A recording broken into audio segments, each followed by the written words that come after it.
For too long, our world and its inhabitants have been exploited for their value, while the true cost has been ignored. Now nature and humanity are in crisis. We have been stretched to breaking point. Our ecosystems are deteriorating. Our social inequalities are evident. Our vulnerabilities are exposed. Our planet needs a bailout. In our ever-shifting context, we must transform to survive. It is time to build a new paradigm, and finance is a key piece of the puzzle. It can be a force for good. Sustainable finance is more than ethical window dressing. It provides an opportunity to shape the future. We have the power to redirect capital to where it's needed most. We have the power to reshape incentives so they serve people and the planet. We have the power to shift from short-term thinking to long-term transformation. We will build new economic models that align with a sustainable and just society. And the transition is already underway. Sitting at the intersection of multiple domains, sustainable finance requires each of our unique perspectives and expertise. Governments, international organizations, NGOs, the UN, academia, business, the finance industry, entrepreneurs, and all of us as individuals. The complexity and scale of the challenge calls for synergy between us all. It is only together that we can meet our goal. Building Bridges is a movement founded on the belief that human collaboration creates solutions that hold immeasurable power for far-reaching impact. It is not just about one group or set of players. It is a forum for multiple voices to discuss and cooperate. The world cannot wait, so we cannot hesitate.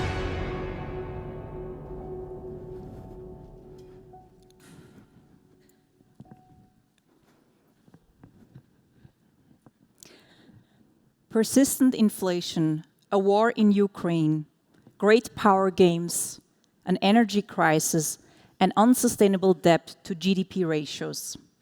Just when we thought that we survived the worst of the pandemic, we're hit with new challenges. And while we're dealing with the acute problems, climate change is still happening. An emergency that can't be fixed with a last-minute response, but it needs a transition. We've defeated the pandemic through cooperation. So when we together are pulling in the right direction, we can tackle these challenges. Good afternoon, everyone, and welcome to Building Bridges 2022. It's so good to see you. My name is Tanja König, and I'm very excited to be your host again this year for the summit. The aim of Building Bridges is to accelerate the transition to a sustainable financial system by bringing together actors from the real economy, the finance industry, international organizations, NGOs, academia, and governments, namely bringing you, and you, bringing us together. On that note, we have over 800 participants joining us here in this room at the International Conference Center in Geneva. Plus, we have over 400 registered people from over 50 countries joining us online. So I'd like to say buongiorno, bienvenidos, komba va, huain, sejam bem-vindos, bonjour und herzlich willkommen an alle Sie, die via Livestream mit dabei sind. Also, a novelty this year is that we have all the Building Bridges events under one physical roof. Outside this auditorium, you see the Building Bridges Village with a pitch stage where you also hear innovative solutions. For more information on the program, download the Building Bridges app. It's called BB-Connect. BB-Connect, you find it on the Google Play and Apple Store. And once you sign up, you can not only find the program, but you can also interact with each other. But enough from my side. Let's officially kick off the third edition of Building Bridges with 3 opening remarks. I'd like to start with the president of Building Bridges, Patrick Audier. He has been chairman of the board of directors of the Banque Lombard Odier since January 2014. He joined Lombard Odier Group in 1982 and became managing director in 1986. He's also the president of Swiss Sustainable Finance, a member of the board at Economie Suisse, and he was the chairman of the Swiss Bankers Association from 2009 to 2016. Ladies and gentlemen, please welcome Patrick Odier.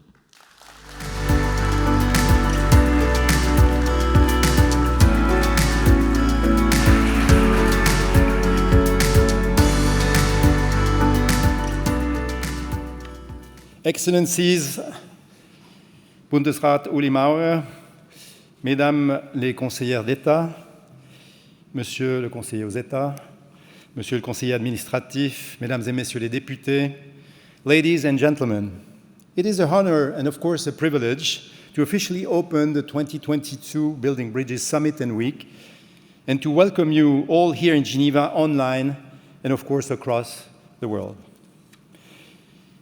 Our world is in crisis, climate crisis, energy crisis, food crisis, political crisis. Indeed, we are in an era of plural crises, but the only hope of addressing them is if we act singularly as one.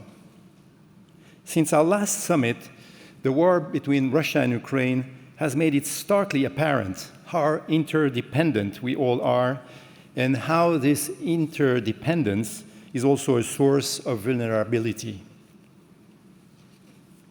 But what if we could make of our independence a strength? What if we could use solidarity to find solutions quickly and at a global scale? No one in this room has a magic wand, of course, but we must therefore remain humble but bold, curious but determined.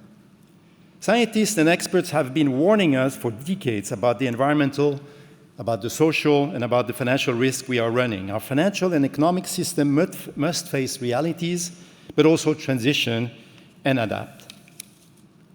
It is also because we are convinced that we must act together that we have created the Building Bridge movement. At the heart of these movements are actors from the world of finance, the real economy, international organizations, non-governmental organizations, universities, public authorities, and the civil society. Each of these actors has a unique role to play and an important piece of our collective puzzle. I am delighted to share the floor in this opening with the Federal Council Uli Maurer in charge of finance, our minister who has been supporting us and accompanied us since the beginning of the Building Bridge adventure in 2019. Thank you very much, Federal Council. Likewise, Rebecca Greenspan, Director of UNCTAD, will share her perspective on the challenges facing the world in which we live, and I sincerely thank you for being here today with us despite your very, very busy agenda. As President of Building Bridges, I often answer the question, what is Building Bridges really for? Invariably, I answer that this movement creates space for us to get to know each other, to understand each other's perspective, to discern, of course, each other's value, and to speak each other's languages. By doing this, we can then work together to develop solutions that make sense and hopefully that are impactful. Yes, ladies and gentlemen, despite every advancement in technology that allows us to connect in the virtual world, that is truly needed, and what is truly needed are these moments together to create a bond of trust that forms the basis of cooperation. This takes time, of course, and while I am well aware that we do not have much time, it nevertheless is necessary. As Building Bridges is an annual event that aims to accelerate action every year, let me perhaps turn back to my introductory speech from last year. I called on the financial community present in the room to commit to 4 fundamental points. First, to acknowledge the urgency and complexity of the problem. Since then, progress has been made to work better together at national and at international level, as illustrated by the fact that practically all major industry associations have now become official supporters of their respective net zero GFANZ alliances, one of the critical, as you know, success factors of the Paris Agreement.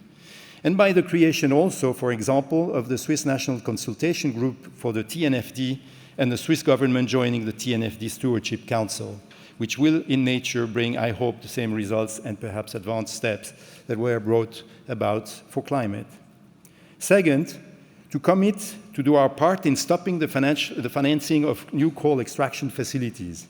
Here, the current adverse geopolitical circumstances have clearly slowed down the progress, and monitoring remains, unfortunately, quite difficult. So progress has to be achieved. Third, to stop deforestation wherever we can. We have not yet progressed fast enough, while I must say that at the same time, finance for nature initiatives are encouraging, in particular in the field of agri-food, which is the source, as you probably know, of 90% of deforestation in the world. Finally, to strive to overcome complexity and foster common methodologies. In this respect, it is worth mentioning that Switzerland has now launched the Swiss Climate Score, which should be establishing a common language for aligning portfolios to the objective of the sustainability transition. Today, more than 1 year ago, these points seem fundamental. And they seem fundamental to me and probably to you as well, but they should be put in comparison with the state of our planet. The scientific evidence is, ladies and gentlemen, univocal. Our economic system is not fit for purpose, given it has already led to the transgression of 5 of the 9 planetary boundaries, be it water scarcity, explosion of toxic waste, fatal impact of air pollution, biodiversity losses, or widely spread agrochemical pollution. However, the science is also very clear about what we need to do course correct, and change is underway. Since the signing of the Paris Agreement in 2015, the temperature rise implied by our economic activities went from 6 degrees Celsius to 2.7 degrees Celsius in 2021. Taking into consideration the long-term net zero commitment made at the COP26, global warming could be limited to 1.8 degrees Celsius. This is significant course correction, but also it is a product of a major reorganization of economic activity being underway. In his emotional remarks, COP26 President Alok Sharma declared that the negotiation managed to keep net zero alive could be handled correctly. Almost a year later, as we approach COP27 in Egypt, his words are taking a whole new meaning. Indeed, the backdrop of this year's negotiation is one of unprecedented global angst over energy, over food, and over raw material security. The tragic ongoing war in Ukraine has given a whole new meaning to the environmental transition. Meanwhile, the reality of climate change and our collective unpreparedness in the face of extreme weather events is blatantly evident. In the last few months, 40 degrees Celsius heat in the UK have brought national rail services to halt, and devastating floods in Pakistan have caused colossal economic losses and immense human hardship. While many lament over the increase in coal use and some worry about slowdown in the environmental transition, I am of the view, ladies and gentlemen, that we are at the critical juncture that actually boosts the case for a radical leap forward in the race to realign our economic system with these planetary boundaries. For this potential to materialize, political leaders will have to resist the temptation of short-term political gains and shift their attention to the political, economic, and environmental rewards that could be reaped in a matter of years and not weeks. In energy systems, solar is now the cheapest sources of energy in history. Alongside other green energy sources, it is not only a clean and cheap source of energy, it is also a very powerful instrument for government and businesses to reduce dependencies on petrostate, for instance, and improve local and national energy security. In food system, governments collectively sit on about $500 to $700 billion of annual agricultural subsidies that could be redeployed to help transition towards plant-based food or regenerative modes of production. These readily available public monies could help government meet their climate and biodiversity commitment and address the costly public health crisis related to poor diet, a no-brainer. In materials system, circularity economy principles could help decrease transnational sources of dependencies, put a dent in inflationary pressure, and alleviate our current take, make, and waste model impact on climate change, on deforestation, on biodiversity loss, and on toxic pollution. Finally, the acceleration in the growth and robustness of carbon market could provide an incredibly powerful tool for government and markets to price climate-related externalities and thus accelerate the transition across energy, food, and material systems. For this program to succeed, policymakers need to step up and work not only on their programs, but also on their communication. On this latter point, we think it is particularly important that political leaders understand and convey the fact that the environmental transition is fundamentally about better economics and relatedly better politics. The financial sector is bracing ahead of COP27, not because it wants to renege on its commitments to net zero, but, ladies and gentlemen, because it desperately needs leadership and ambition from policymakers and also from the real economy. This is a collective challenge in as much as it is a collective opportunity. Let's not let it go to waste. May I turn now to a topic which is very important to me and that I think should be of importance to the industry as a whole. That is a modern interpretation or perhaps a reinterpretation of the fiduciary duty. As members of the financial sector, we are fiduciaries, managing assets on behalf of investors and clients. And being a fiduciary means assuming the obligation to act in the best interest of the clients. But does that mean that the best interest of the client is solely the aim for the highest possible financial return? I argue that best interest is broader than that, and that we should reinterpret the fiduciary duty in light of our current circumstances. As a first step, sustainability consideration must now be firmly part of the equation, not only because they are the right things to do, but because they mitigate risk, prevent stranded assets, and enhance, indeed, performance. And because, frankly, many of our investors and clients are expecting us to act on these issues. But we should go one step further, as I am convinced that the fiduciary duty goes beyond mere financial considerations and encompasses a duty to educate asset owners and stakeholders and to take into account the impact of investment decisions on the overall well-being of society. We may even go so far as to say that ignoring sustainability criteria amounts to a breach of fiduciary duty owed to the client. There is something beautiful about reimagining fiduciary duty, which is often seen as an antiquated and old-fashioned concept. Perhaps if the concept of fiduciary duty can evolve to meet the needs of society and the planet, we can as well. We have to be honest with ourselves. The framework that was put in place originally by our industry, ESG version 1.0, is simply not fit for purposes. Rightly, the regulators are now pushing our industry to adopt a much tighter framework. This will move us and our industry towards ESG 2.0. Under this ESG 2.0 framework, the financial sector will be forced to adopt an activity-based framework to assess whether a company is sustainable or not. In other words, companies will be considered as sustainable only if they are making a meaningful contribution to the transition, while having at the same time a limited negative environmental footprint and positive social outcomes. And to promote sustainable investment products or activities, the regulators will also force financial intermediaries to own a minimum number of sustainable companies. This is good news because it will reduce the greenwashing in our industry. But it leads to a different problem. Very few companies will be deemed truly sustainable, given the markets, given the supply chain, and the unsustainable nature of the wider economy that they operate in. As a conclusion, ladies and gentlemen, much is ongoing and progress is well being made. However, pace must be enhanced. The financial industry should foster clarity and simplicity in the definition of sustainability standard.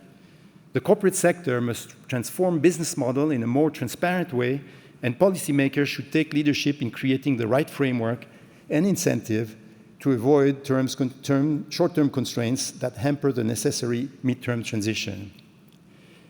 Ladies and gentlemen, there are 800 of you in this room today and much more online. 40% of us are coming from the financial sector. This year's edition of Building Bridges is hosting 25 of the largest institutions worldwide, among others, with collective assets under management close to about $30 trillion. That is still not enough to change the world, but it's certainly enough to increase momentum. The Building Bridges movement and impact will be strengthened if you take an active role in ensuring that capital is invested or lent in a way that respects our natural ecosystem and promotes social cohesion so that to contribute to a sustainable and just future. Not just for us in this room, but for everyone. We must provide finance to developing and emerging countries to enable them to transition and face the extreme events that are increasingly affecting their populations. Developing sustainable transition finance means investing in the real economy of the global north, but also, of course, of the global south. Certainly, there is still much debate about how we get there, but the end goal is clear. It takes courage to blaze a trail, and the risks of inaction are far greater than the risks of moving ahead.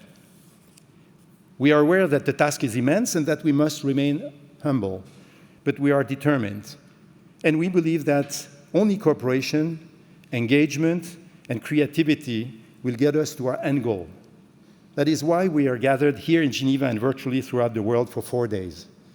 I am very impressed by the widely shared desire not only to progress but also to act, and I wish you all a very constructive and solution-driven 2022 Building Bridges Summit and Week. Thank you for your attention. Merci beaucoup, Patrick Audier. Thank you very much. Since the founding of Building Bridges, we could count on the vast support of public authorities, Ville de Genève, République and Canton de Genève, and the Swiss Confederation. We're very honored that the head of the Federal Department of Finance, Herr Bundesrat Uli Maurer, who has been a strong supporter of Building Bridges since its inception, is here with us today. So, ladies and gentlemen, please give a warm welcome to Federal Councillor Uli Maurer.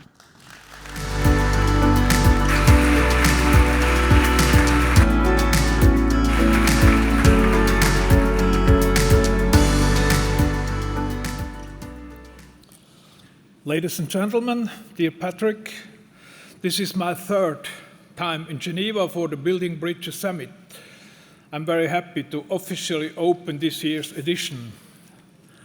People in Geneva think different and globally, and that is exactly why we are here. Geneva has a long tradition of hosting international organizations that attract many decision makers. Geneva is the place that combines a strong humanitarian tradition, for example, the Red Cross, the UN.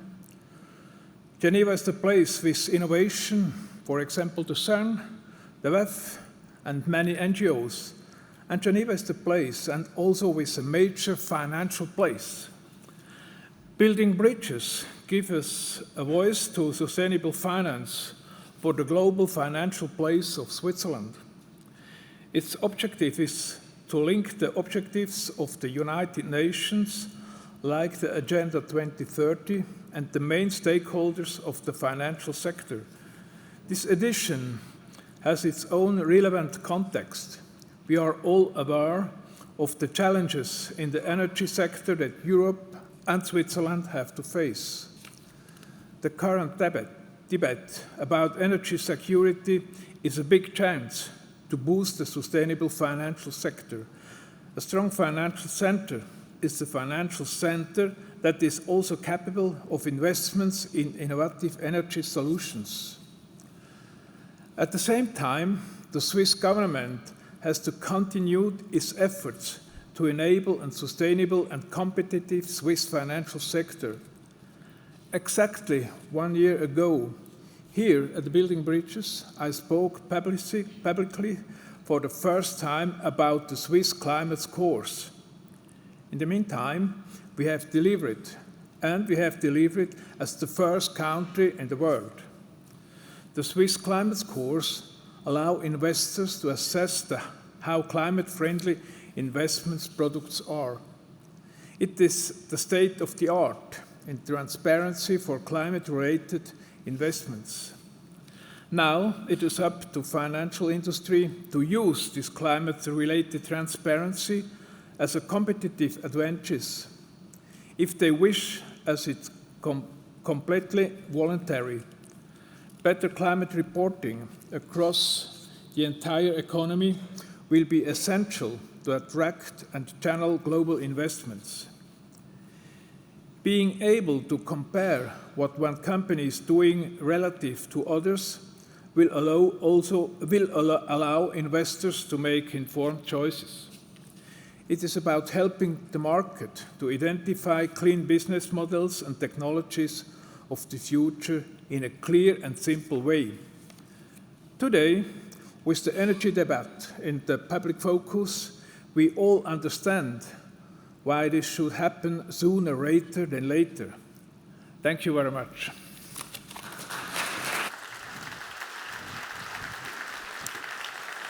Herzlichen Dank, Herr Bundesrat Maurer, für diese Eröffnungsrede. Vielen Dank. She's the first woman in the history of the UN to hold the position of Secretary General of the UN Conference on Trade and Development, also known as UNCTAD. Rebecca Greenspan is also the lead coordinator of the UN Task Team for the Global Crisis Response Group on Food, Energy and Finance. This was set up by the UN Secretary General to help support countries facing the shocks related to the war in Ukraine. She's been one of the principal brokers of the Black Sea Grain Initiative, a UN-backed deal between Ukraine, Turkey, and the Russian Federation, which facilitated over 4 million metric tons of food to leave the port of Ukraine during the war. We're very delighted to have her with us today, so please welcome Secretary General Greenspan.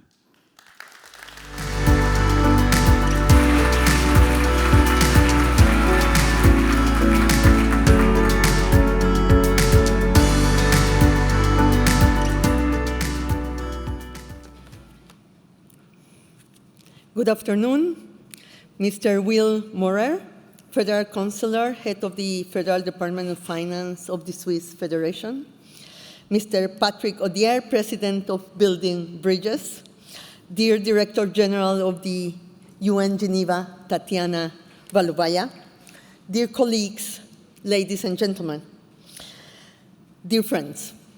Thank you for the Building Bridges Summit for inviting me to this very special gathering of people and institutions. UNCTAD is a global institution, but there is always a little piece of Geneva with us. However, I believe this piece should be bigger. As the UN agency with the mandate on trade, investment, finance, and development, we need to engage with this capital of both sectors, with world-class commodity traders and asset managers, much more. So I want to thank really the organizers, first of all for inviting me, but really for building this bridge with us, for helping us go, as the kids say these days, a little bit more global.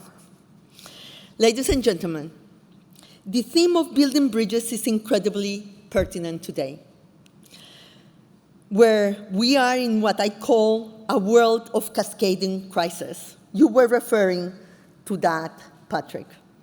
What the UN Secretary General has called the perfect storm. We have climate change, which is hitting us harder every year, piling up costs at a time most countries don't have the fiscal space to deal with disasters, let alone invest in their own long-term development. We have the pandemic, which left many behind. Let's not forget, it's still not over, because the virus is still out there, because most Africans still haven't been vaccinated, because children around the world haven't made up for lost time at school, because poverty hasn't recovered, and because countries are reeling from terrible debt burdens, where the IMF estimates that more than half of low-income countries, actually 60%, and a third of middle-income countries are in debt distress. And now we have the war in Ukraine and its effect in commodity markets, in inflation, in interest rates, in a strong dollar, that is making imports more expensive, and in trade, which is suffering tremendous disruptions, as now geopolitics and not economics is firmly in the driving seat of globalization.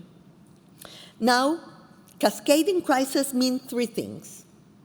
It means systemic vicious cycle, crises that feed on each other, as we see now with inflation, for example, which started with the pandemic, but is now turbocharged by the war in Ukraine. It means cascading inequalities, as gaps that were already wide get wider in gender, in wealth, in SDG investment, in digital, in formal versus informal labor, in urban versus rural, in advanced versus developing countries. And it means cascading instability. You were referring about that too, in the sense that crises are becoming more frequent and we are becoming less capable of dealing with them as time goes on. This is where the idea of building bridges come in. Finance has an answer to each of these three issues: vicious cycles, cascading inequalities, and cascading instability. Let me go through that. To break the vicious cycle, part of the cascade, we need to invest. This means investment in education, in public health, in digital, in access to vaccines, in logistics, in resilience infrastructure, in climate adaptation, in renewable energy, the transition for a transformative agenda. Here, the trend we see in UNCTAD is positive. After an important decline in 2020, investment into SDGs leaped by 70% last year to $371 billion, higher than the pre-pandemic level. The issue is that these investments are highly concentrated by sector, mostly into renewable energy. That is a welcome, result. But there are other sectors that will need investment too. With of this investment, only 5% is going into, for example, climate adaptation, and with very little going into transport, education, and food systems, which are also very important. And with the crisis in food insecurity, we can see that more and more. But these investments are not only highly concentrated by sector, but also by region. So this brings me to my second point. To deal with the cascading inequality part of the current crisis, what we need in finance terms is to reverse the flow. In financial markets, we have a paradox where even with the huge liquidity we had the last decade, only a fraction of it was going to the global south, which is where future growth is. Not only that, but the flow is in fact the opposite. More money today goes south to north in the form of savings and foreign reserves accumulation than the flow that goes from north to south in the form of a foreign direct investment or emerging market funds. To make matters more difficult, these flows increases especially at the worst possible moment, such in times of crisis. So this year, according to our calculation, already $380 billion have disappeared from the foreign reserves of developing countries, almost twice what they received last year in special drawing rights given by the International Monetary Fund. And in terms of investment, according to our World Investment Report, almost 3/4 of the FDI, of the foreign direct investment growth last year, was concentrated in developed countries, and mostly in mergers and acquisitions, and in the retained earnings of the largest corporations. Greenfield projects remain 1/5 below their pre-pandemic level. As a result of all of this, investment in sustainable development has suffered greatly. When the 2030 Agenda was proposed in 2015 and approved, UNCTAD estimated the gap in sustainable development finance in about $2.5 trillion. Today, that gap is closer to $4 trillion. This brings me to my last point, dealing with cascading instability. Ladies and gentlemen, a world of cascading instability is a terrible investment proposition. Indeed, I am sure many of you here are struggling to find a refuge for your investments. Emerging markets, look at what is happening in Sri Lanka and Pakistan. Advanced markets, look at what is happening in the UK, whose bond market was close to breaking last week. The dollar, the peak seems not very far off. Real estate, credit markets are drying up with rising interest rates. Tech, at what price exactly? This is why I believe that the issue is not only to build bridges, but also to build the necessary ones. This is why what happens in the South eventually finds its way to the North, be it through migration, through lower imports, through bond markets, through geopolitical unrest. At the current moment, all markets are struggling because all markets are connected. Ladies and gentlemen, dear friends, this is why we need to fix and rebuild our bridges. We need to fix and rebuild our bridge to the future and invest in wider sectors, crucial for sustainable development, but also not only in energy, but also in food and education. We need to fix our bridge to the global South and reverse the flow of money so that it goes to where it is most needed, and indeed, where it is most promising. We need more solidarity and solutions, Patrick says, solutions that make sense. Yes, we do. We need to strengthen this huge highway of bridges and make it stable by being patient, by investing in the long term.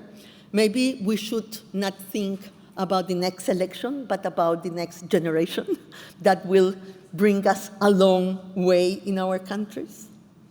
We need to work against volatility so that our bridges don't collapse in the short term, but prolong and steady themselves into a future that is sustainable, that is just, and that is shared. And I have reasons to believe that we can do that. The presenter said that I have been involved in the Global Crisis Response Group in opening up the Black Sea for the exports of grain for Ukraine, despite the war, and we have done it. Today, we have gone up from the 4 million tons of grain going out from Ukraine. We are in 5.5 million tons of grain that has gone up through the Black Sea.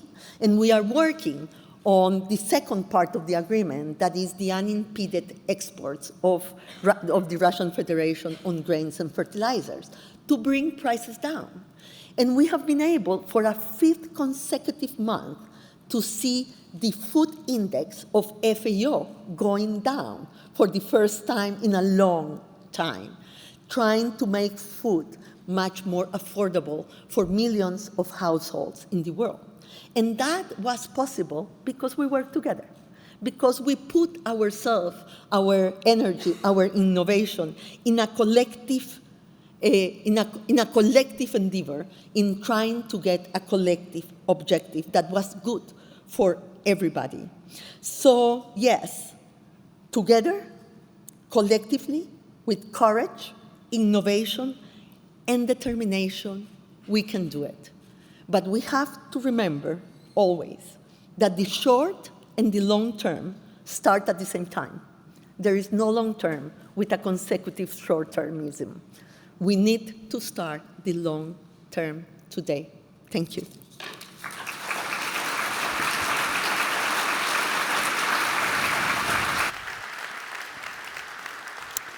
Qué gran placer. Muchas gracias, Secretary General Greenspan. I must say it was a relief when we could read about the grain leaving Ukraine ports. Thank you very much. And with these three voices from three different stakeholders, we will now dive deeper into the topics in panel discussions, keynote speeches, and fireside chats.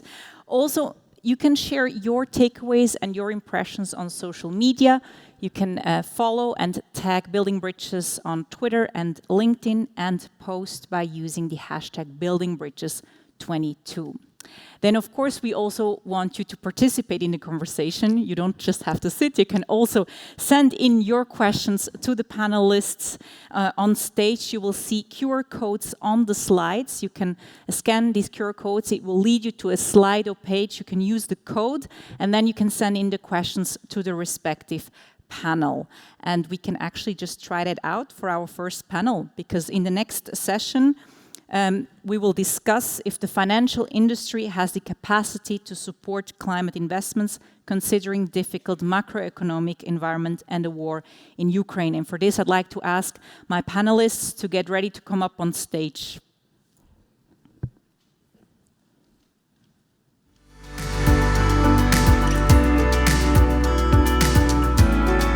Please welcome Sergio Ermotti, Chairman of the Board of Directors at Swiss Re, Sabine Magri, COO of UBS Switzerland, Ambassador and Director General of the Swiss Agency for Development and Cooperation, Patrizia Danzi. You can sit here. Just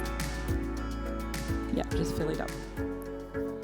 And Christoph Eschlimann, CEO of Swisscom. And this panel will be moderated by Nathan Sussman, Professor of International Economics at the Geneva Graduate Institute. And before we dive into the panel, we will hear an introduction into the topic. For this, I'd like to welcome René Nicolodi, Head of Equities and Themes at Switzerland's largest cantonal bank, Zürcher Kantonalbank Asset Management. The floor is yours. Thank you very much for the nice introduction. Dear ladies and dear gentlemen here in the room and joining us online, it is a real pleasure to be here and a great honor to introduce the first high-level panel of this year's Building Bridges Summit.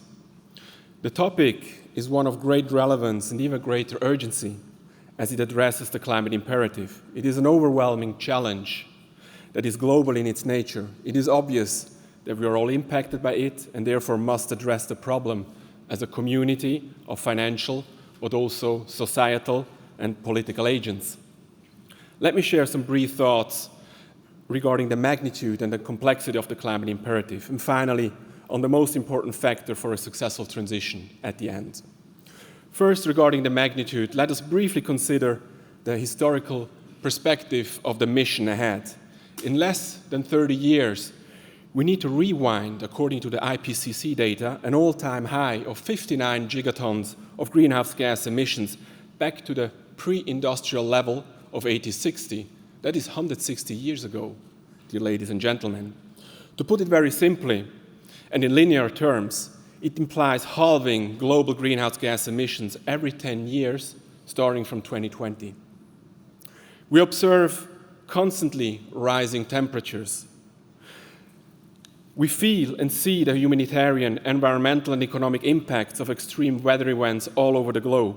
Reinsurers estimate that alone in 2021, weather-related natural disaster costs reached an almost record-level sum of $120 billion. At the same time, reinsurance economists calculated under the current global warming trajectory that is not yet well below the Paris 2-degree target, the global economy might face a GDP fallout of almost 10% by 2050, with extreme regional differences.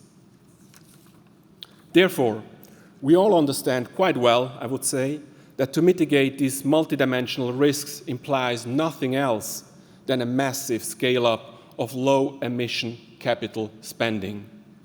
Recent calculations by a large consulting firm put the required investments for a net zero transition to a staggering total of $9.2 trillion annually until 2050. To reach that total capital spending over the time period of $275 trillion, implies investing on average 7.5% of GDP every year, with front-loaded peaks almost reaching 9% of global GDP by 2030. And as capital spending needs to be focused on low-emission assets, the economic or financial risk of stranding out high-emission assets, primarily in the coal and oil industry, could reach a financial risk of $2.1 trillion by 2050. To put these huge numbers into perspective of recently announced governmental initiatives, let me just reflect on, for instance, the US Inflation Reduction Act that implies public investments of $370 billion for the next 10 years into climate and clean energy provisions. Let me reflect on the EU Green Deal attempts to invest €1 trillion of public and private capital over the next 10 years and the Repower EU Action Plan that attempts to mobilize a total capital of €3.7 trillion until 2030.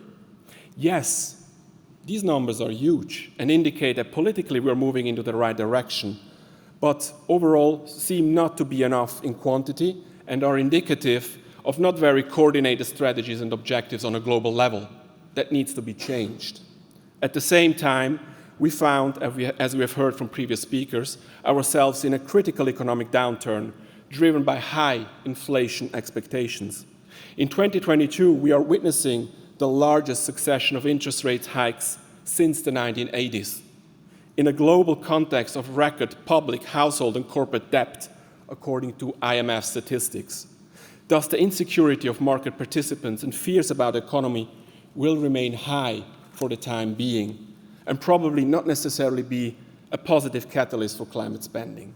That brings me to the second element, complexity. Since February 24, we are witnessing a humanitarian crisis in the heart of Europe. The humanitarian crisis has unfolded before our eyes into a fully fledged energy supply and security crisis with wide-ranging geopolitical implications and economic repercussions around the globe. We must comprehend, as we have already heard, that decisions and actions that are taken now to address the energy supply and security crisis have direct ramifications for the climate crisis. This understanding is essential, particularly because we detect a substantial gap between stated governmental climate policies, their announced decarbonization pledges for 2050, and the actual path in reality. According to the International Energy Agency alone, the gap between stated climate policies and announced pledges is quantified to 14 gigatons of greenhouse gas emissions looking at the 2030 targets. To be clear, we're not yet on the right path, not even for a 2-degree target. Thus, because the inherent complexity, one might be tempted to consider the humanitarian, the energy security, and the climate emergency as being independent from one another, allowing measures to be deployed in a sequential, uncoordinated way. This is false hope. All these crises are simultaneous now, and all require decisive actions and an utmost interest alignment with a long-term climate perspective. CO2 emissions do not have a passport. All net zero transition studies highlight the implications of the radical unevenness regarding climate transition exposures. Uneven because developing countries on average face much higher exposures to physical climate risks with on average much lower GDP availability to tackle the required transition from an economic perspective. And it is also crystal clear that some economic sectors, such as power generation and heat, transport, or agriculture, are much more exposed than other sectors of the economy. The goal to reach net zero by 2050 could not be a simpler one on paper. The way to address it successfully could not be a more complex one. Finally, these overly simplified and maybe a bit gloomy considerations bring me to the, in my opinion, most relevant factor for success. If we understand and accept that the climate imperative implies nothing else than a transformation of the global economy, then it is all about effective collaboration. Collaboration within and across the societal, political, and financial communities to align divergent interests and necessary climate actions rather as opportunities than mere costs. Collaboration between the public and the private sector to scale and leverage the huge sums of capital needed.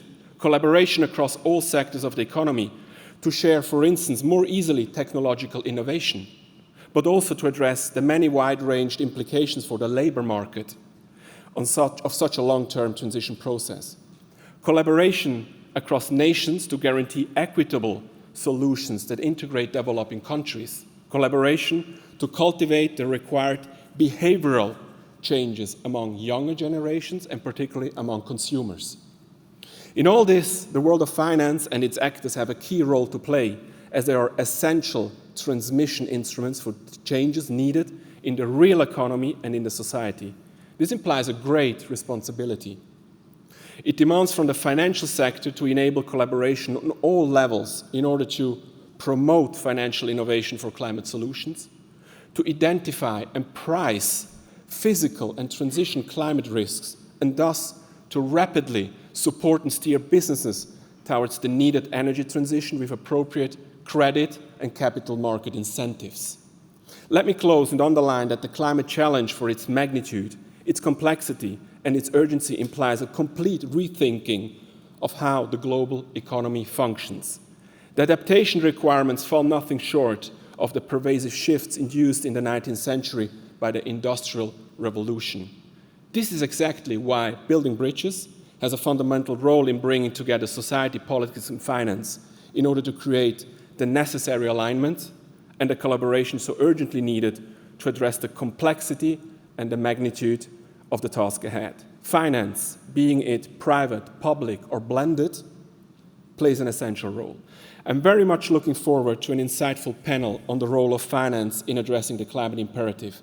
I thank you very much for your presence and your attention. Thank you.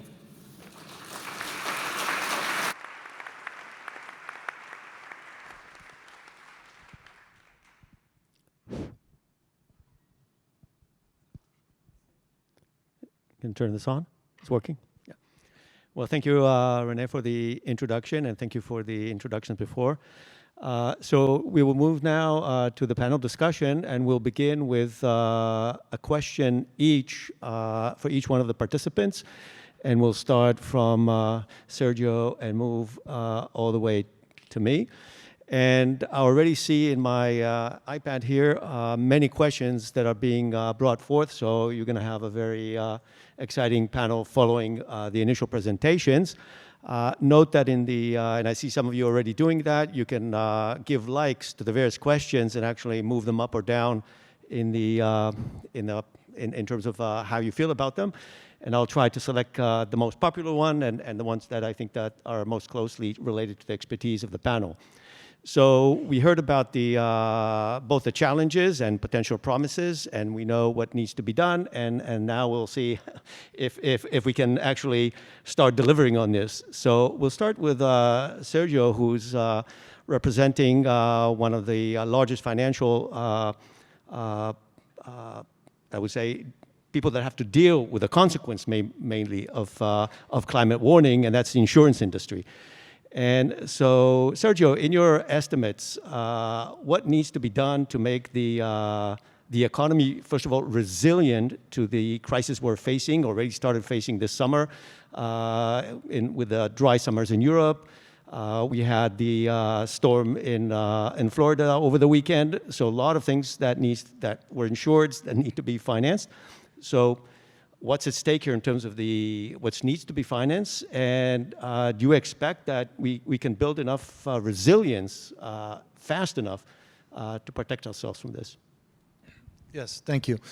Actually, I can tell you very much, it's a very broad topic, therefore I will focus on my quick answer on the insurance sector. Of course, the insurance and particularly the reinsurance sector is functioning as a shock absorber in the system, and therefore is indeed creating a resiliency for society, for companies, for public companies, but also for governments and people. In that sense, we really, by being the shock absorber, we already put a lot of our capital and skills at work. At the same time, Many insurers, including Swiss Re, have already committed to a net zero by 2050. So in doing that, we create the framework that allows us to really operate. Now, if you look at the dynamics in which we try to operate, we are not just impacted by Nat Cat. We are also steering the future in the way we work on the dynamics around how we manage the underlying part of the business. So you can de facto go through the three main operations. We underwrite risk, insurance portfolio. We invest our capital, our reserves, the premiums we cash in. And the last one is our own consumption, our own operations.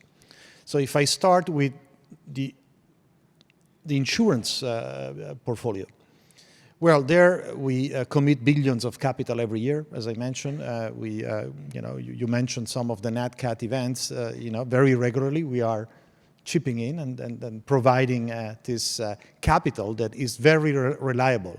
So in the market has different actors, but if you look at the insurance sector and the reinsurance sector, are a constant and predictable source of capital and coverage. So that's a very important issue in a market where, if you go back in the last 10 years, you look back at the amount of economic losses coming from Nat Cat, they amounted to 2.4 trillion.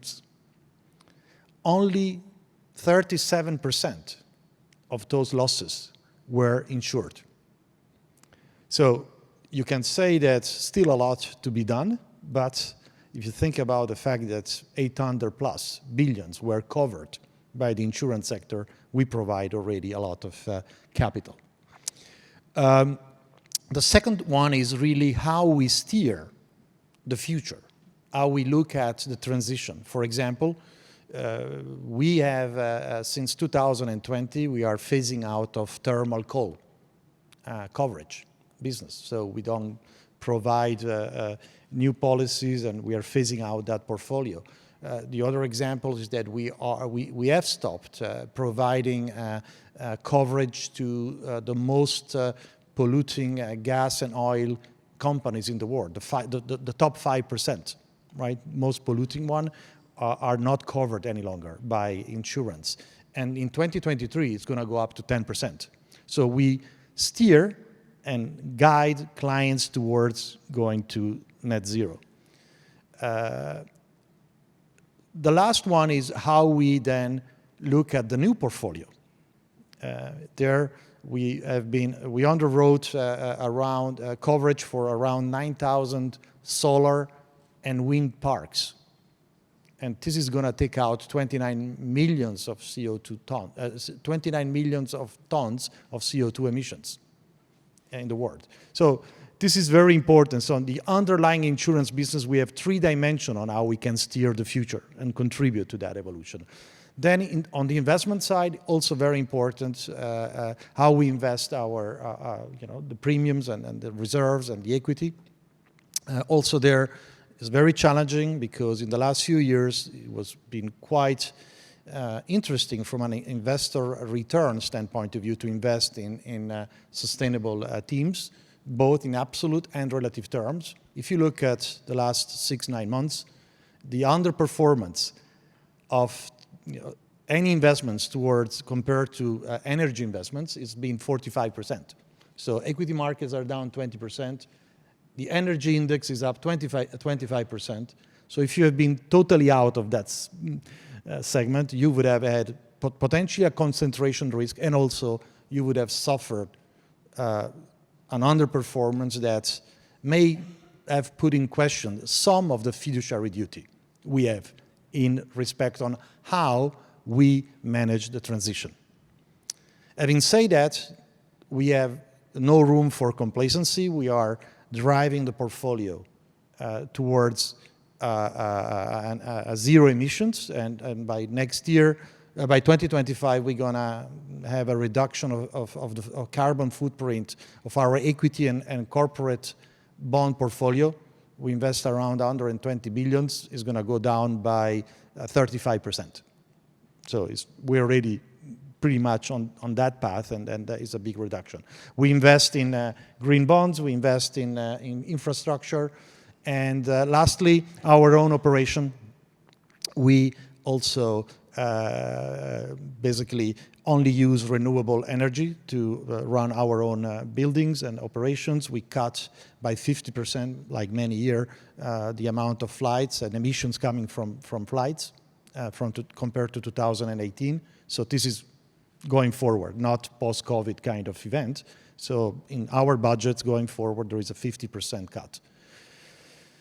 Maybe one last point that I think is interesting, the amount of resources that we put into research in helping governments and clients to understand how to build, where to build, not only in considerations of what happened yesterday, but what's going to happen in the next 20 years as we converge into this new, climate changes. No matter what we do, even if we achieve the 2050 targets, we're going to still have a meaningful increase in the temperature in the world, and therefore we have to expect that the way to build and where to build needs to be decided today. And this is an amount of resources that we put in place for all stakeholders to manage their risks. Thank you, Sergio. So we'll move to Sabine, and so I'm already anticipating some of the questions I saw on the iPad here. Where's the money is going to come from? Because we heard all these estimates about what needs to be done. We know the governments are, many governments are facing deficits and are fiscally constrained. So everybody's looking at you, not personally, but you're here representing one of the major players in the financial industry, the banking industry. So what's the role of banks in the banking industry in supporting net zero, and what is your own policy, UBS, doing in that respect? Yeah, so thank you very much. Let me start by saying that we at UBS are convinced that economic and business growth comes from the responsible management of the environment. So sustainability, it's not a burden, it's a must, and it's also a catalyst for innovation and growth.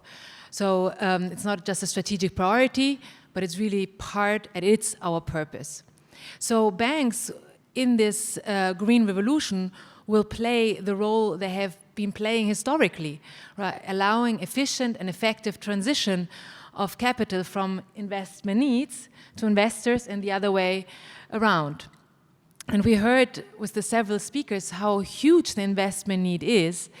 And like with the Industrial Revolution, the technology revolution, banks will play this catalyst role like capital markets. The good news about that is that 90% of the GDP has net zero targets, 50% of it has a transition path. So it's really about now, as you say,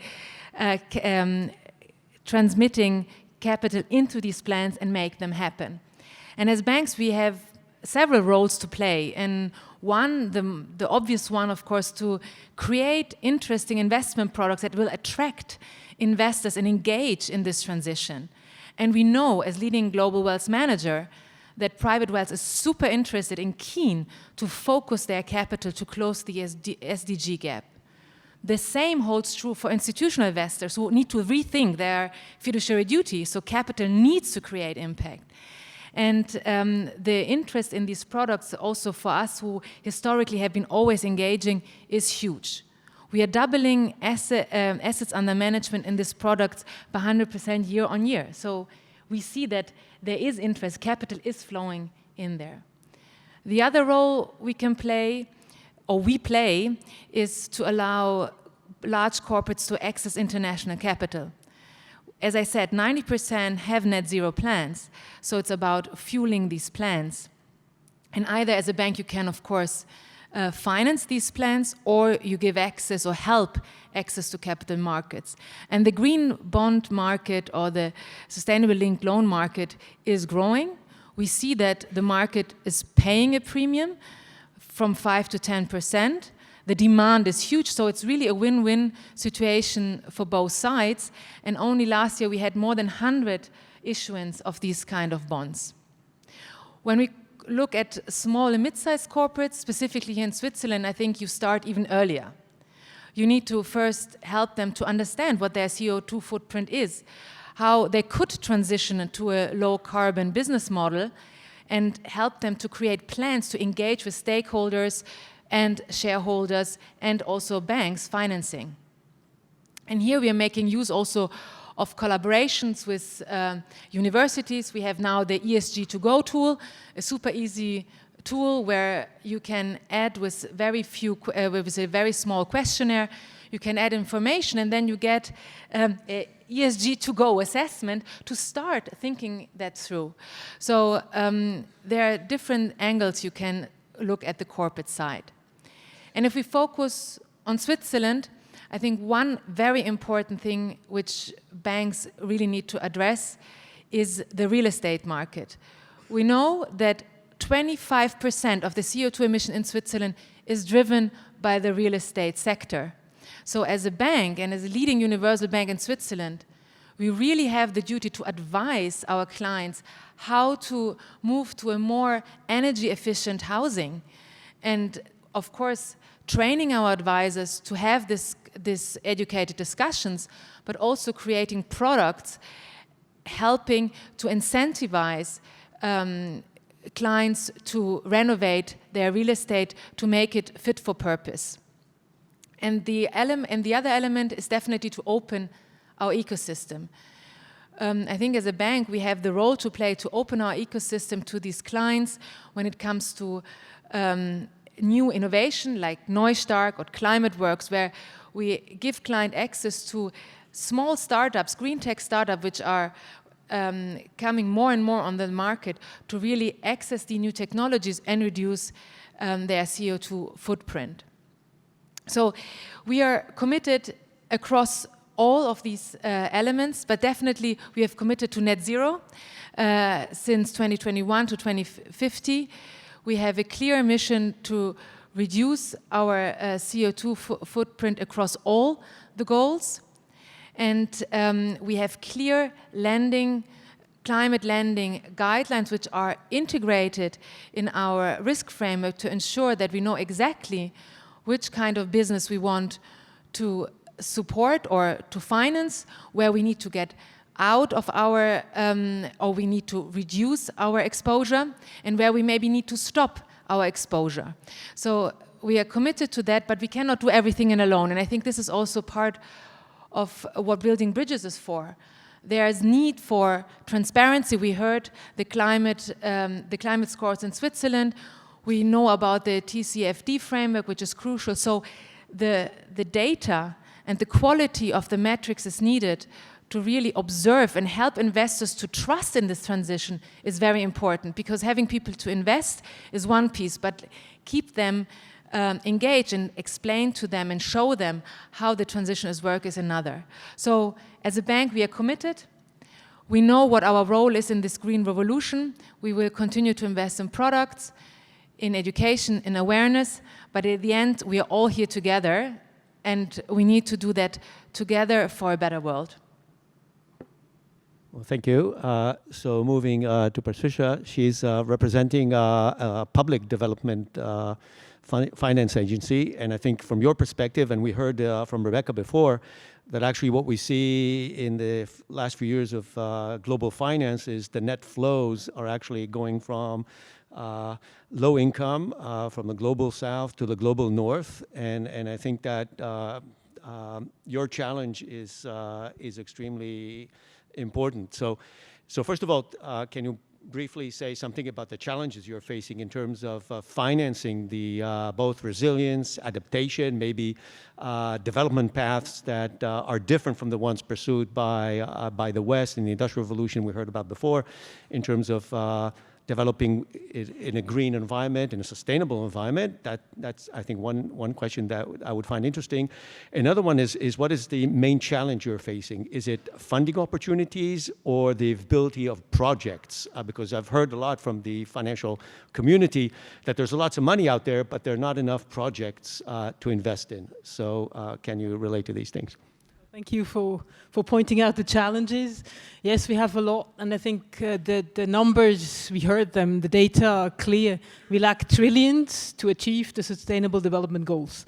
And our agency is also here to help achieving these Sustainable Development Goals. Now, our job is to have you have a second look. We always say, where are these people living that we actually talk about when we talk about climate risks, when we talk food insecurity?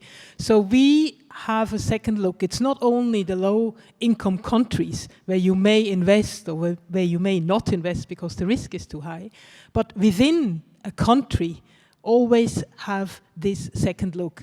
These people live outside the city, often IDPs, climate IDPs, or conflict IDPs. They have to make a living in the sewage or in the waste dump.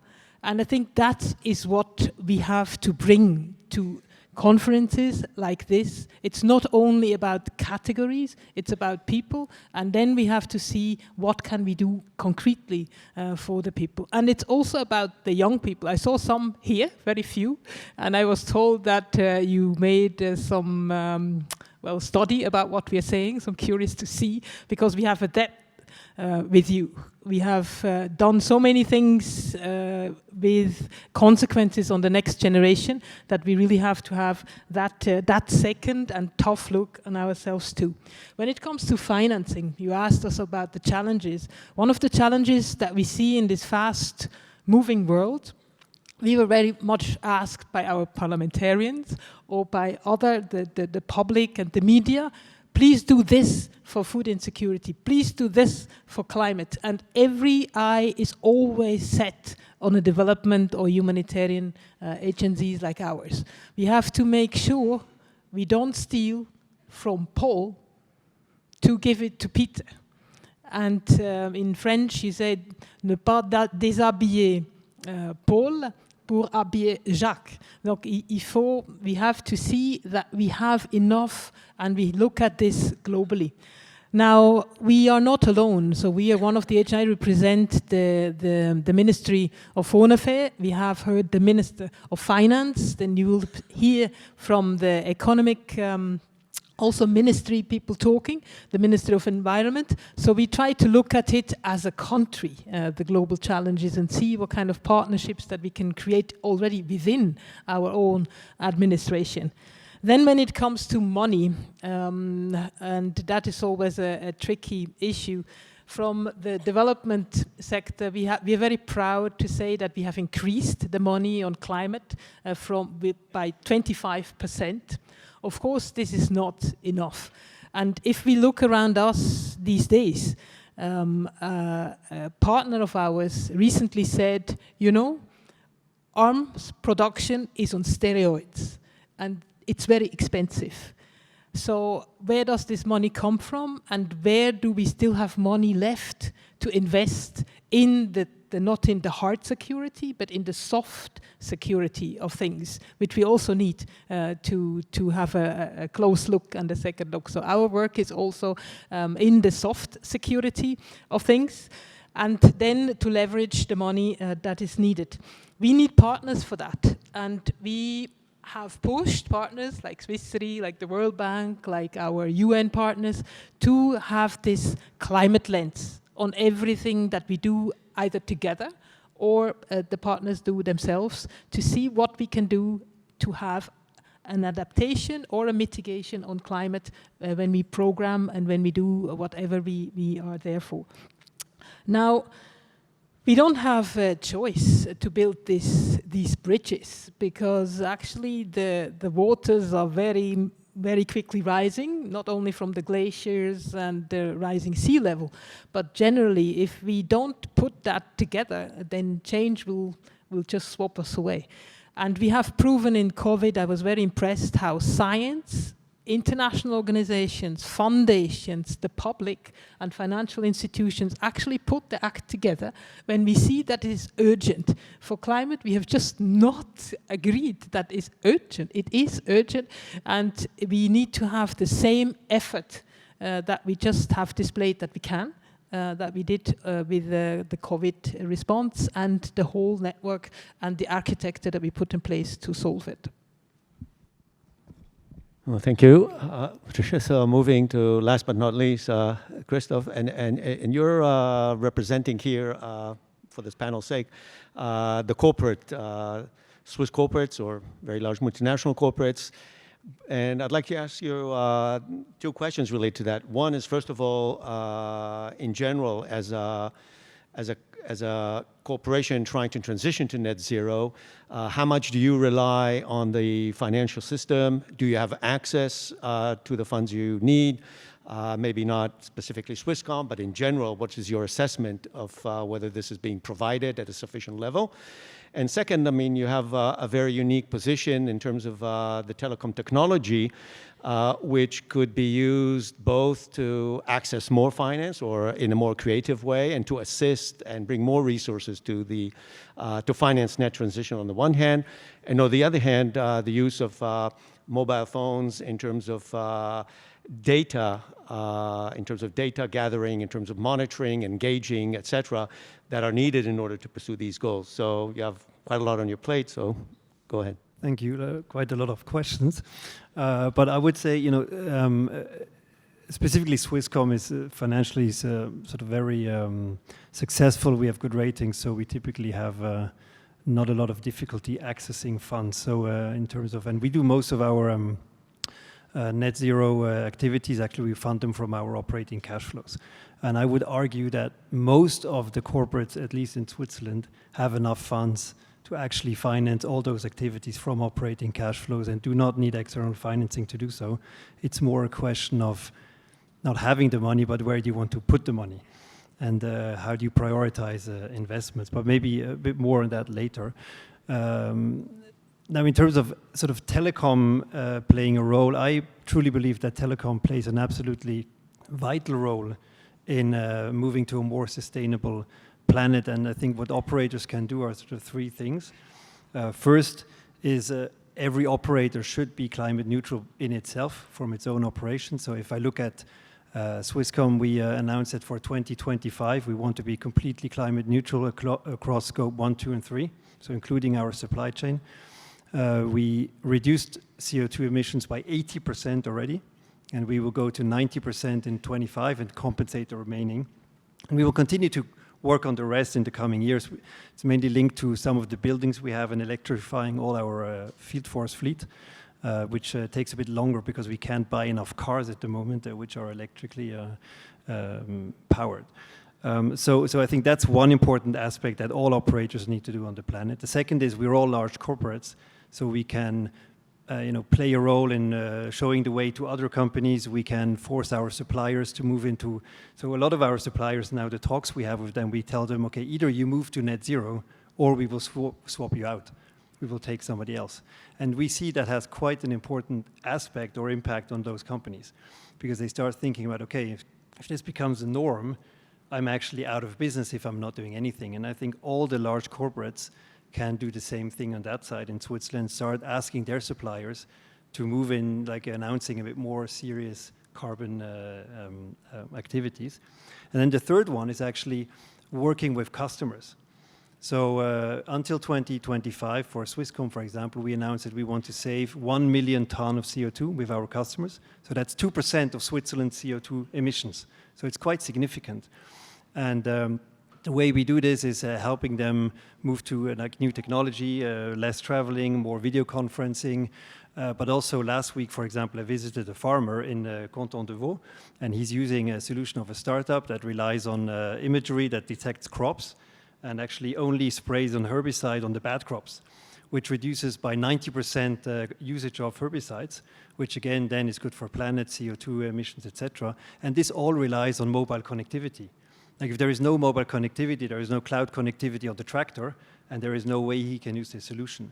So I think building out mobile connectivity across the planet to use these solutions, not here but everywhere, is also a key role that operators can play. We have solutions in place to help companies understand where their CO2 emissions actually comes from, sort of having a tracking of CO2 emissions, and lots of more things. And that's maybe sort of going back to your first question. is finance doing enough, or can finance do more? So I think, you know, the solution is, or the problem is so big. If we don't want to work with prohibitions or reducing population in half, we need some form of help by technology. And Switzerland is a leading tech nation with lots of great universities, and most of these new technologies come from startups. And financing these startups is typically, you know, we have enough seed money in Switzerland, but really scaling them, Series C, Series D, Series E's, and making them worldwide, I think there, this finance sector could do much, much more. And definitely something we are looking in as well, to put more money on the startup table. Because at the end, I mean, we're in Geneva now, so I use a Geneva example. The world is a bit like a Patek Philippe. You don't own it, we just take care of it for the next generation. And I think so we don't need to redefine fiduciary responsibilities from my point of view. We just need to actually assume our fiduciary responsibilities and do it. Thank you. So I'm looking at the clock, looking at the questions, and so first of all, I need from the organizers maybe how long can we, I think we started late, do we have an extra injury time? So 10 minutes more, okay. So, because I have to readjust the clocks here. So, we have a lot of questions, but so first of all, I'd like to ask you to be very brief in your answers, because we had, there are many questions and we want to cover as many as possible in the most efficient manner, so we get as many. And they're coming in at a rapid pace, so it's kind of hard to follow on this, but let's take some of the, and some of them are going to be a little bit difficult, so might put you a little bit on the spot, but I'm not censoring anything, so that's the risk of having an academic on as a moderator. So it's, I think the most popular one, I think, and I will not say any specific, but there's still a lot of investment going on in brown-related industries. So we haven't really weaned the industry from that. So what is the strategy there? So it's obviously necessary. We've seen in the current crisis that we cannot switch from one day to the next to renewables, and if we supplies from Russia are going down, we have to find replacements. So we have to invest in developing gas and other brown industries for the short run.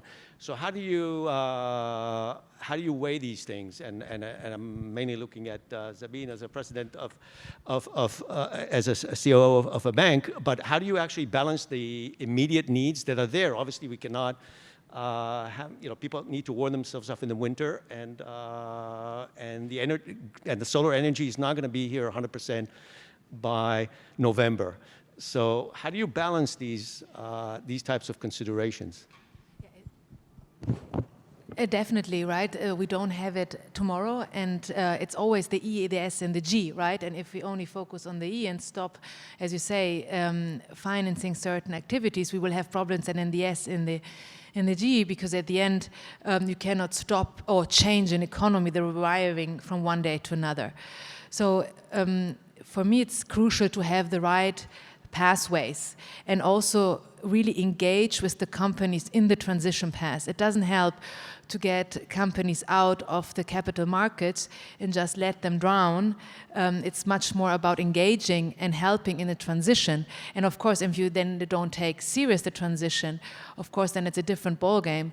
But the helping this economy to transition, that's the key. That's what we want to achieve, because at the end, it doesn't help that you have winners on one side and losers on the others.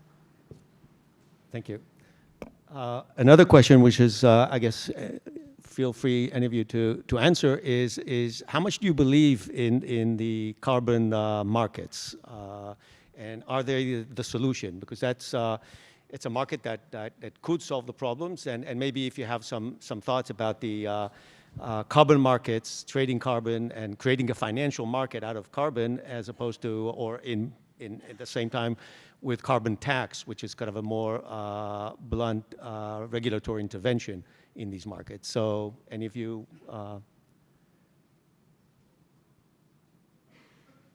Sergio, maybe. Well, I mean, look, the topic is very complex. Trying to come up with a silver bullet that will address the issue is impossible. I think You know, we have to work across many dimensions. The topic that was mentioned before is absolutely important. Not to rush into emotional decisions on going through the transition. It's very important.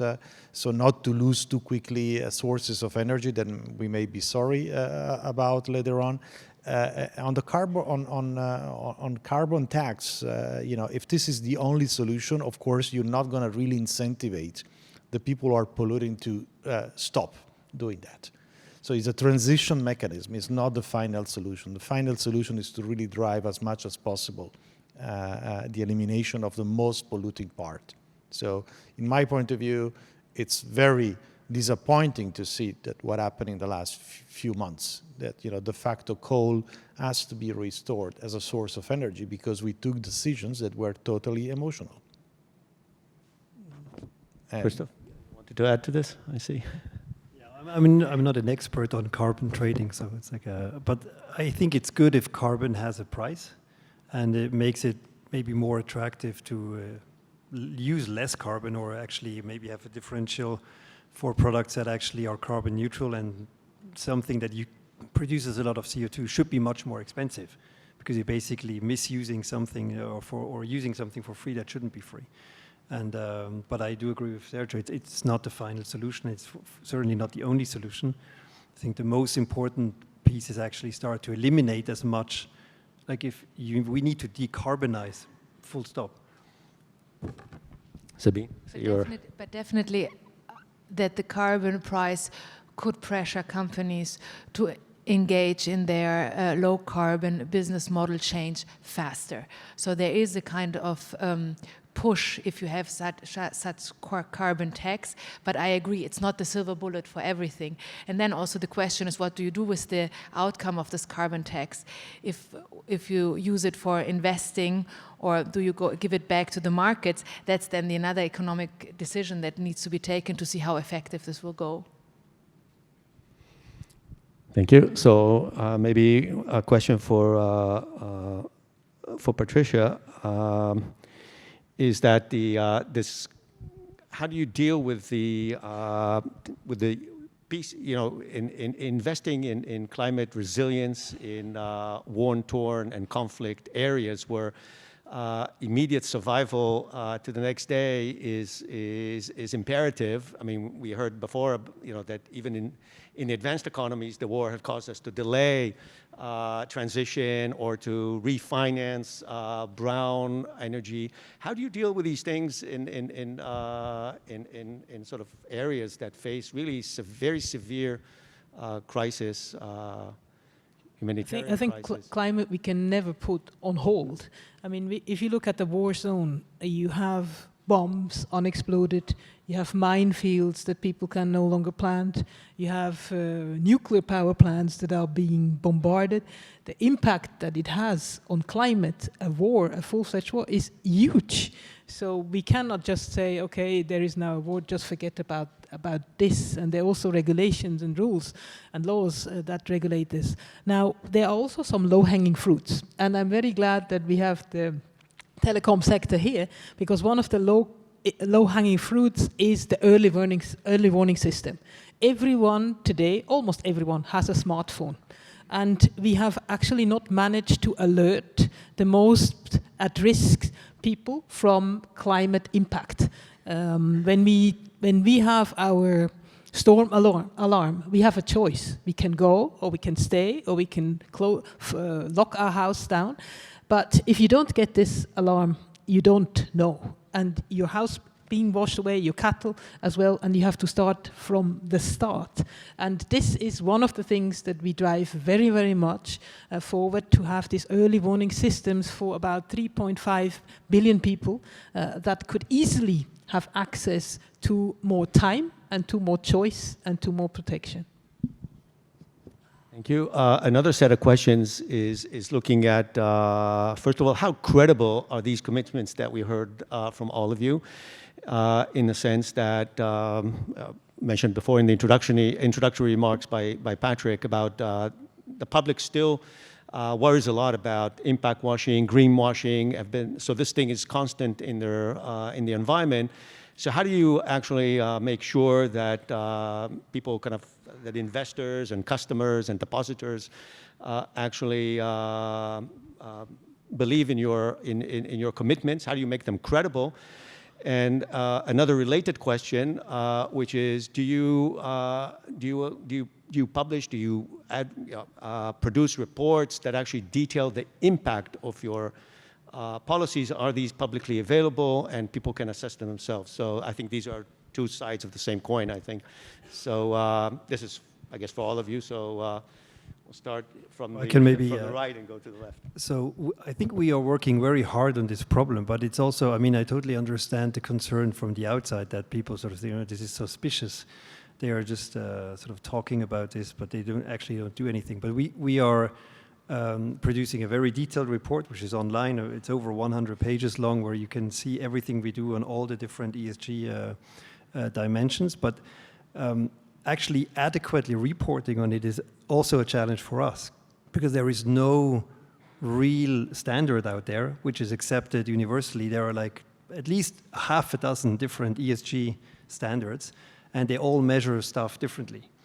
So that's sort of, I would say, for a corporate, that's quite an important challenge, because we want to do something, we want to report about it honestly and transparently, so that exactly we are not like faced with this sort of fraudulent, you're actually sort of talking about something you're not doing situation, which is important for our branding and our reputation.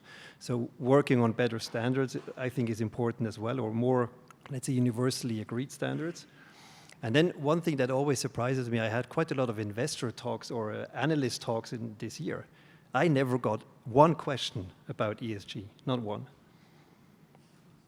So what does that say? I'm not sure. They don't care. Lucky you. They don't care, or they trust you 100%. That's the. Well, I let you decide.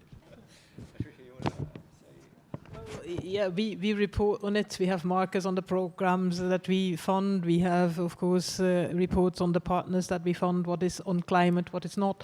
I think for us it's maybe a bit more easy to do this, easier than for others here. But yes, for us, we are the most audited agency in the entire Swiss government. So we have an interest to be clear and transparent about what we do. I think the one benefit when it comes to the decarbonization is that CO2 is measurable, and it's something that it's easier to report, and it's easier to also show progression because it's something you can calculate. When it then comes to the other elements of the SDG or the ESG, it gets more harder. So on the CO2, I think the good thing is you can measure it, and like everybody who has signed a net zero commitment and is officially publishing the commitments over years with interim targets, I think that's also important, that you have interim targets and not set the targets only by 2050. But if you have interim targets, you publish them as an external, you can pretty well judge on the improvement the company is doing on scope 1, 2, and 3, depending on how much has been disclosed. And we are doing that. We are doing it once a year. Again, hundreds of pages of a report, very detailed. So I think the commitment is there, and the commitment is serious, and specifically on CO2, it's measurable. But I agree with you that in general, and that's what I said also in the intro, data quality gets difficult, and then when it goes to the other impact metrics, it's difficult to find a common standard. I talked about the real estate, right? In Switzerland, we are struggling to have more than 2 or 3 certificates certifying how green a house is, and to agree on that, it makes it difficult. So I agree, there's more need investment in official standards, but on the other hand, not one sector can decide. I don't think a bank is a police to be deciding if this is green or not green. We also need to rely on external standard we can then act upon. I don't think I have much to add. I think, Sabina, you added up pretty much. Any kind of commitment has to be measurable. If it's not measurable, it's not good. And actually, you need to almost put this KPI, both internally and externally, in your communication as regularly as you can. I'm not saying every quarter, but definitely every year you should measure how you are getting close to the 2050. So only by doing that you put the pressure, like you do on any other financial commitments we have out there. Okay, so I'm trying to sift through the questions and looking at the clock here. So so I think one question again that emerged and something of interest that it was in the introduction is, and then a quick answer, I guess, from all of you, by how much, and you did very well the last one, so it was very efficient. So by how much do you think the current macro environment with inflation, rising interest rates, and is derailing or kind of putting back a little bit the movement forward, or you're applying in as if nothing happens? I mean, that's, and it's not just the energy prices per se, which is the investment in brown in the short term, but the fact that interest rates are going up, will go up, and we have this inflation, and possibly with a tightening, a recession. So how much do you think this kind of postpones or slows down or derails this the drive forward? So we can start on the left and go to the right. Well, I'm hopeful that humankind history will show that maybe a recession, maybe those kind of very challenging and times we have in front of us are catalyst for a positive change. Actually, you could argue that, as I mentioned, humankind, it doesn't seem to be willing or able to make major changes when things are going well. So I can see this situation as becoming a positive catalyst. We need to, also if you look at the next generations and what we need to do, we need to reinvent our economies. And maybe this is one engine of helping the next phase of growth. Repositioning, of course, we need to accept a step backwards before we can move forward. That's going to be painful. There is absolutely no way we can get out of this without a painful experience. But I think that history is telling us that humankind is able to manage those kind of challenges. So we shouldn't let this short-term events, macroeconomic and also geopolitical events, distract our agenda.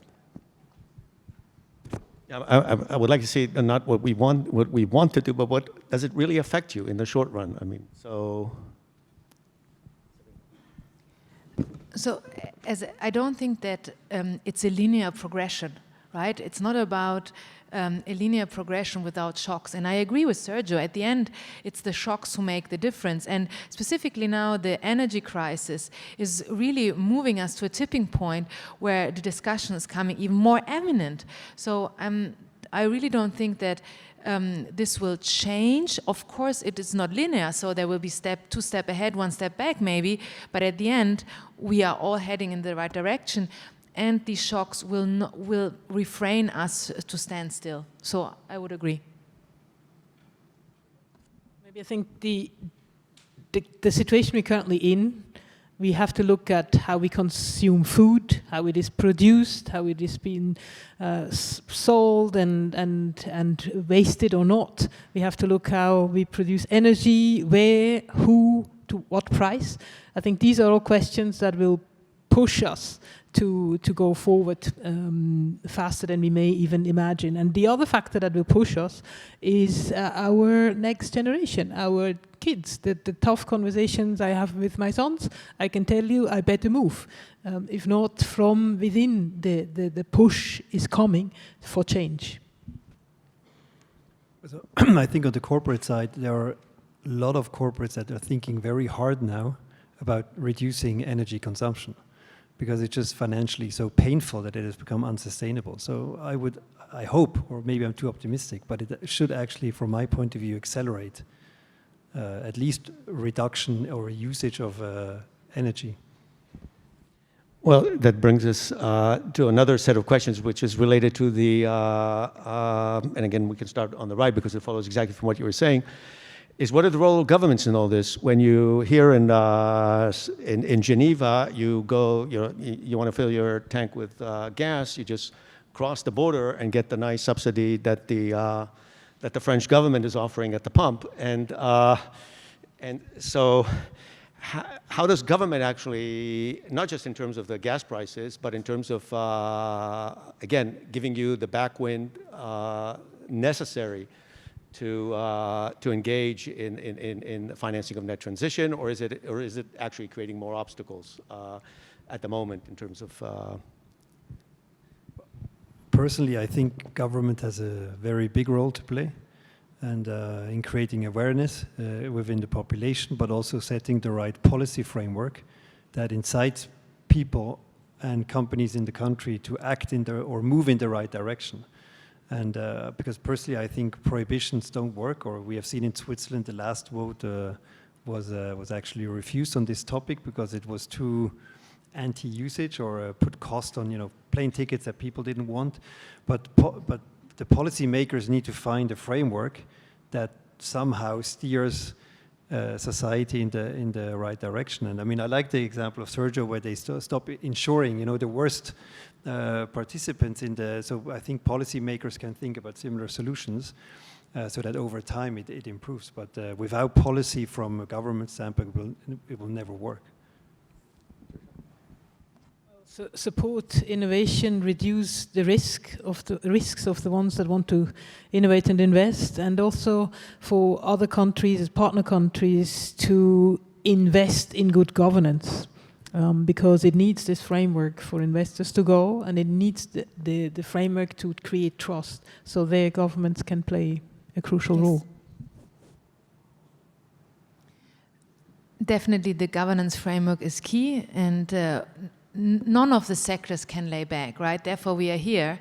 It's not one sector can do the trick. No government, no regulator alone can do the trick. So we are here all in together. But also going back to the answer Sergio gave before, it will hurt. And it's pretty painful to go through this transition. So it's, of course, also difficult for governments to go this extra mile. So I have an understanding for that it takes time to find the right consensus. And maybe it would be better to be more radical, but at the end, this is also reality. Well, if you look, we're going to come up this week with a new research calling for the amount of money necessary to go through the net zero to be probably double or more than what we have been discussing so far, 200 trillion plus. And one of the aspects that governments can help is really to find ways in terms of policy framework to put on fast track everything which is sustainable. I mean, nowadays, it takes way too long to really, not only to mobilize the money, but also to really put the money at work. That's probably the biggest problem we are facing. The second topic where governments can play a role, hopefully in global coordination, is a level playing field in respect on how to measure, going back to the question before. Because measuring and having the same standard worldwide is going to be very important. So those two elements, allowing the money to be deployed as quickly as possible. So planning permissions for renewable energy cannot go through the same kind of processes that we are facing for the rest of constructions and other part of in building any other infrastructure. So it's very important that we understand that time to market is also essential. Well, thank you, because that leads to another set of questions. So you already answered, so we can move right away to Sabine on this. Excuse me, I'm going to jump in. Nathan, yeah. They said I have another 10 minutes to overrun, but no more? Okay. Yeah, I think the clock is wrong. Maybe the clock is wrong. No. Okay, I'm not going to. Yeah, we all know what budget constraints are, so we'll end it here. So thank you very much. Yeah, I mean, I'm sure we can continue talking, and we actually have a break now, so we can also do that in the break. Thank you very much to the panel and Nathan Sussman for moderating it. Thank you very much.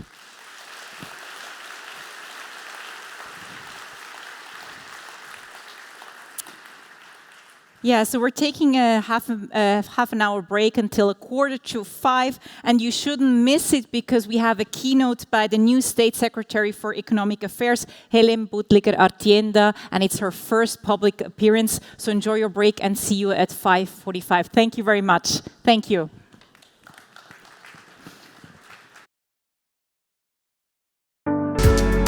Welcome back. Come on in and take your seats, please.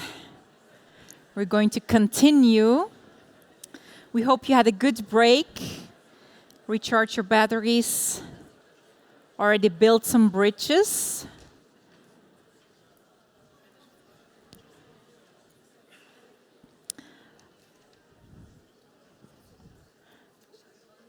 Now, this event is actually a great opportunity to also get out of our own community bubble.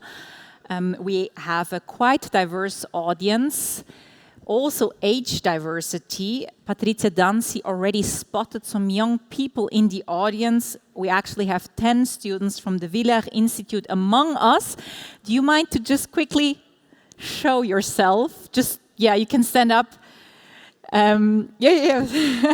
So please give a warm applause to our students.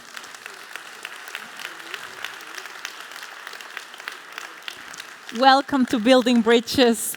They're all between 16 and 18 years old, so it's for them and the following generations that we want to align finance with the SDGs. Thank you so much for being here with us.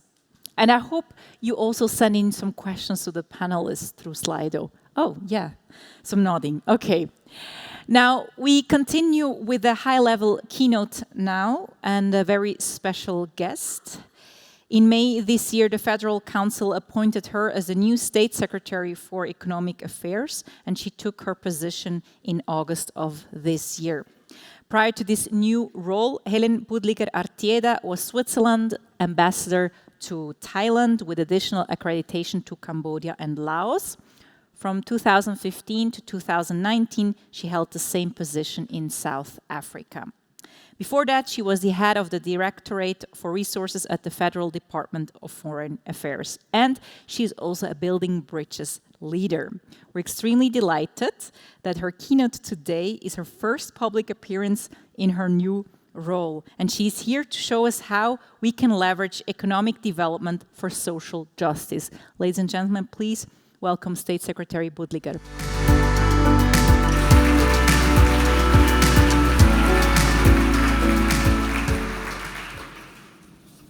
Good afternoon, everyone. It's really a joy and a great pleasure to be here in Geneva. I was very much looking forward joining Building Bridges today.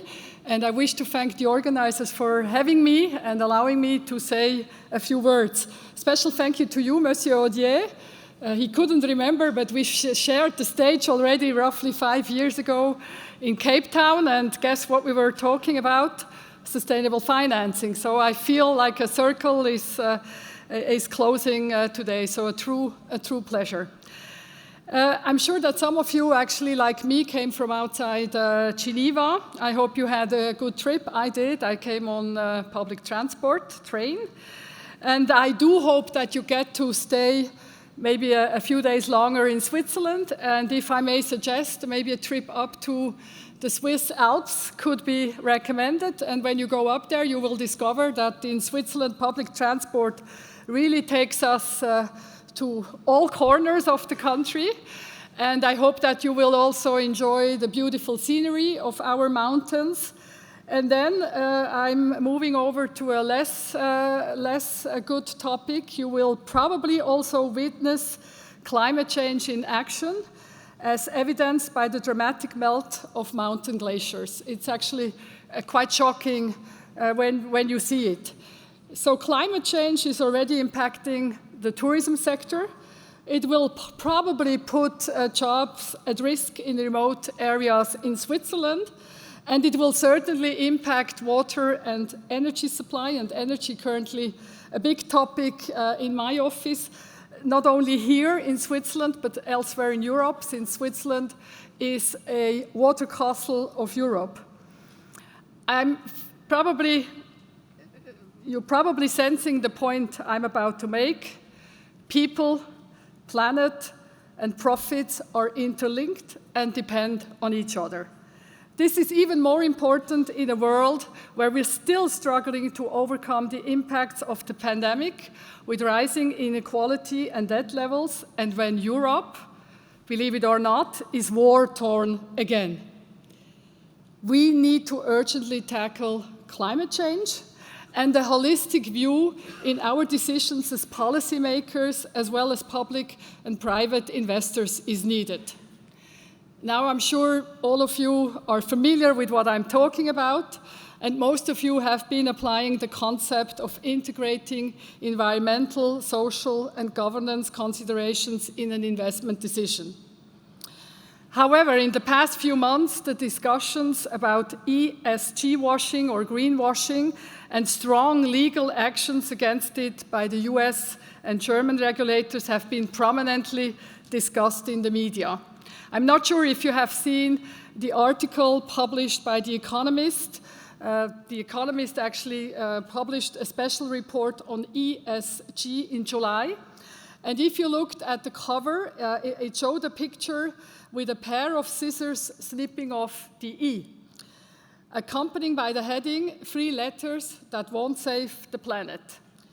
ESG, the magazine says, should be boiled down to one simple measure: emissions. It went on by saying that ESG is in danger for standing for, I quote, exaggerated superficial guff.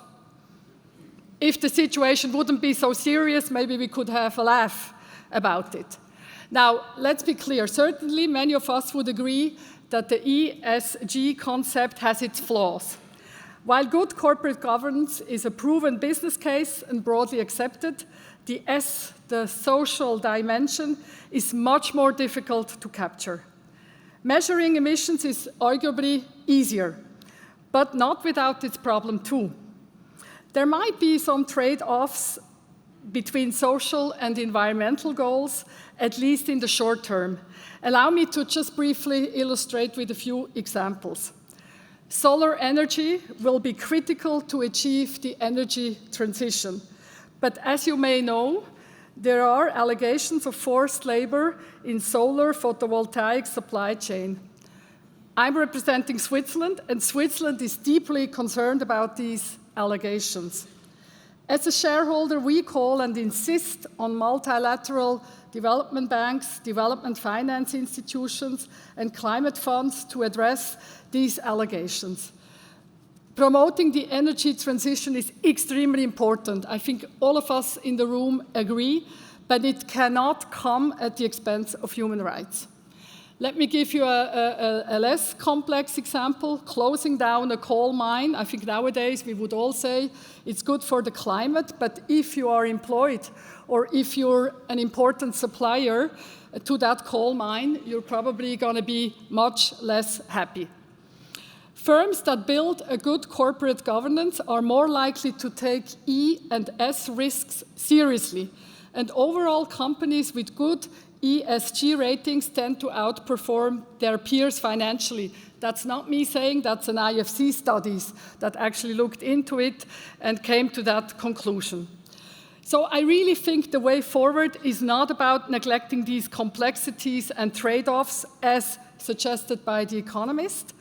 It is about recognizing them, assessing and analyzing costs and benefits, and thus taking an informed policy or investment decision.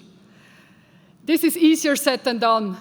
The world is complicated and solutions don't come by easily. To do so, we have to engage with all ESG stakeholders, and I think this is what Building Bridges is all about. So allow me to be a little bit optimistic after I've talked on melting glaciers and war in Europe, because I'm actually convinced that we can create new and greener jobs, becoming more competitive. We can address poverty, inequality, and gender gaps because it makes also economic sense. It will positively affect the bottom line. We have the chance and the responsibility now of not leaving anyone behind. So now this is all beautiful talk, and you might be wondering, what is Switzerland doing to promote a holistic view on ESG, and what more can we do? I would like to highlight 3 levels. First of all, we need framework conditions and standards that provide the right incentives. I truly think that the public cares about ESG, and I can give you 2 examples. In Switzerland, you know, we have direct democracy, so our population needs to go to the urn from time to time. And in the recent vote on the free trade agreement with Indonesia, sustainability aspects in the palm oil supply chain were a key issue in the public debate, to the point where I think government got nervous. We passed the free trade agreement, but if we would not have negotiated a plausible, sustainable clause in the free trade agreement, I think we would have had great difficulty to pass at the public urn. The second example I want to give you is a popular initiative. Popular initiatives in Switzerland, for those that are not familiar, are launched by public and interested parties for responsible business, protecting human rights and the environment, in which Swiss voters accepted the counter proposal by the Swiss government.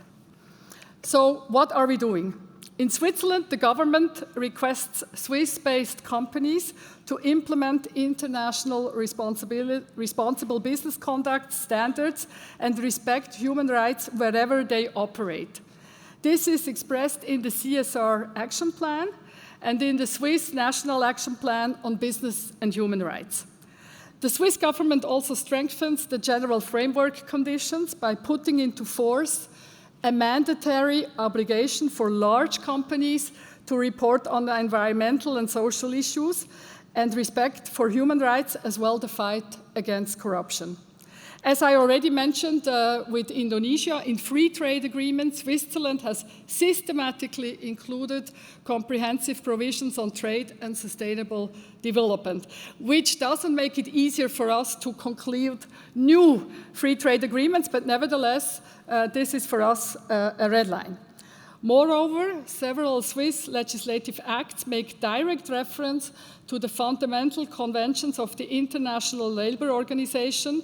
The respect of these conventions is a minimum requirement, for example, in order to obtain a tax reduction for biofuels or the award of public tender. There is stuff that we can always do better. For the S in ESG, and I understand most of us are actually struggling with that component, people and society, we need more broadly accepted measurements and standards. This is especially important at the aggregated level, while it should leave sufficient flexibility to account for different contexts. The ILO, as you know, a proud member of International Geneva, is a key partner of Switzerland's development cooperation and well-placed to advance this discussion based on its decent work agenda and the fundamental principles and rights at work. It has recently teamed up with the Global Impact Investment Network, the reference network for impact investors, on how to measure decent jobs. Secondly, we need innovative solutions to direct financial flows where it is most needed. The financial sector has a crucial role to play both in addressing ESG aspects and on investing in impact. We believe, we're of course not neutral in this, Switzerland and Geneva are well placed to meet this challenge. ESG frameworks address risks but also improve investment performance by looking at the different aspects. Impact investing goes a step further as it intentionally seeks to have a positive and measurable impact on the SDGs. SECO has been an active player in this thriving area for many years. Allow me to give you concrete examples. Back already in 1995, SECO invested in the first microfinance fund. Several other impact investments followed. Now the microfinance market is mature, and we tackle next frontiers like nature finance. a really complex topic. I myself struggle a bit, but I understand that there are some experts coming up, sitting right here at the front. Over time, Switzerland has also created the Swiss Development Finance Institution, SIFEM, that's the Development Bank of Switzerland, to manage these kind of investments. Its mandate demands that investments meet social, environmental, and governance objectives. The impact of these investments is presented annually, and this report is actually public, a public impact report. More recently, SECO, together with Swiss Development Corporation, I promised to its director, Patrizia Danzi, that I will mention our sister agency, SDC, and the private foundations have launched the SDG Impact Finance Initiative. Actually, we did it last year here at Building Bridges, and we will follow up, I understand, tomorrow here. So for us, very important to do this at Building Bridges. As you might have read, this is not only true for Switzerland, but for most of Europe, we face the probability of energy shortages this winter. I really do hope it won't be the case, but it is a probability. What is a probable scenario here in Switzerland is unfortunately normality in many places in the world. As you might be aware, 1.1 billion people, almost 16% of the world population, have no access to electricity at all. At SECO, we support the financing of sustainable infrastructure in developing countries. We do so via multilateral platforms, such as the Private Investment Development Group. In cooperation, we can't do this alone, we're too small as a donor, with the UK, the Netherlands, Sweden, and Australia. The aim is to mobilize the private sector to finance infrastructure in developing countries. And I must say the numbers are staggering. Since 2002, 220 million people have gained access to new or improved infrastructure services ranging from energy, housing, to transport. These projects have supported, and this is also very important for us and our partner countries, 322,000 jobs and have mobilized $23 billion from private sector. Impressive numbers. Thirdly, we need companies with the right skills and attitude towards governance. To increase financing for the SDGs in developing countries, we need more companies that have the right skills and good corporate governance to attract investors. The construction sector, for example, accounts for about 1/4 of CO2 emissions. In order to move to a more sustainable construction with less emissions, better quality of life, and lower maintenance cost, a qualified workforce is needed. The transition towards more renewable energy and energy efficiencies requires companies with the necessary hard skills, such as engineering and technical know-how. So what are we concretely doing at SECO? One, in partnership with the European Bank for Reconstruction and Development, we are supporting technical universities in Tunisia in improving the digital and green skills of energy specialists. These green skills are key to accelerate Tunisia's transitions towards a green economy. Two, together with the IFC, the private sector arm of the World Bank Group, we are fostering environmental and social aspects by integrating them through their governance. For instance, company boards, oversights, and leadership on E and S risks are key to creating a culture of sustainability and ultimately strengthening investor confidence. To date, and I will quote again numbers, IFC and SECO programs have resulted in companies attributing improved ESG practices to $3 billion in financing. And again, in partnership with IFC, we are strengthening the need for education and training for future architects and engineers in order to drive the adoption of sustainable construction. Between 2015 and 2020, SECO supported the elaboration of sustainable construction standard that is now broadly applied in emerging markets and taken as a reference by the financial sector. Let me conclude. Some of this thinking around ESG is closely linked to the concept of just transition. That will be discussed in the next panel, as I'm informed. Switzerland committed itself to the concept of just transition when signing the Paris Agreement. In the backdrop of overcoming the impact of the pandemic and only 8 years away from 2030, we have literally no time to lose in aligning our policy and finance efforts towards a sustainable growth path. Strengthening ESG capacity is a critical part to achieving the SDGs and addressing the climate crisis. With this, I would like to conclude my plea for ESG. And I hope you agree that rather than cutting off a letter like it was suggested by the journalist, we need to further bind them together. Thank you very much.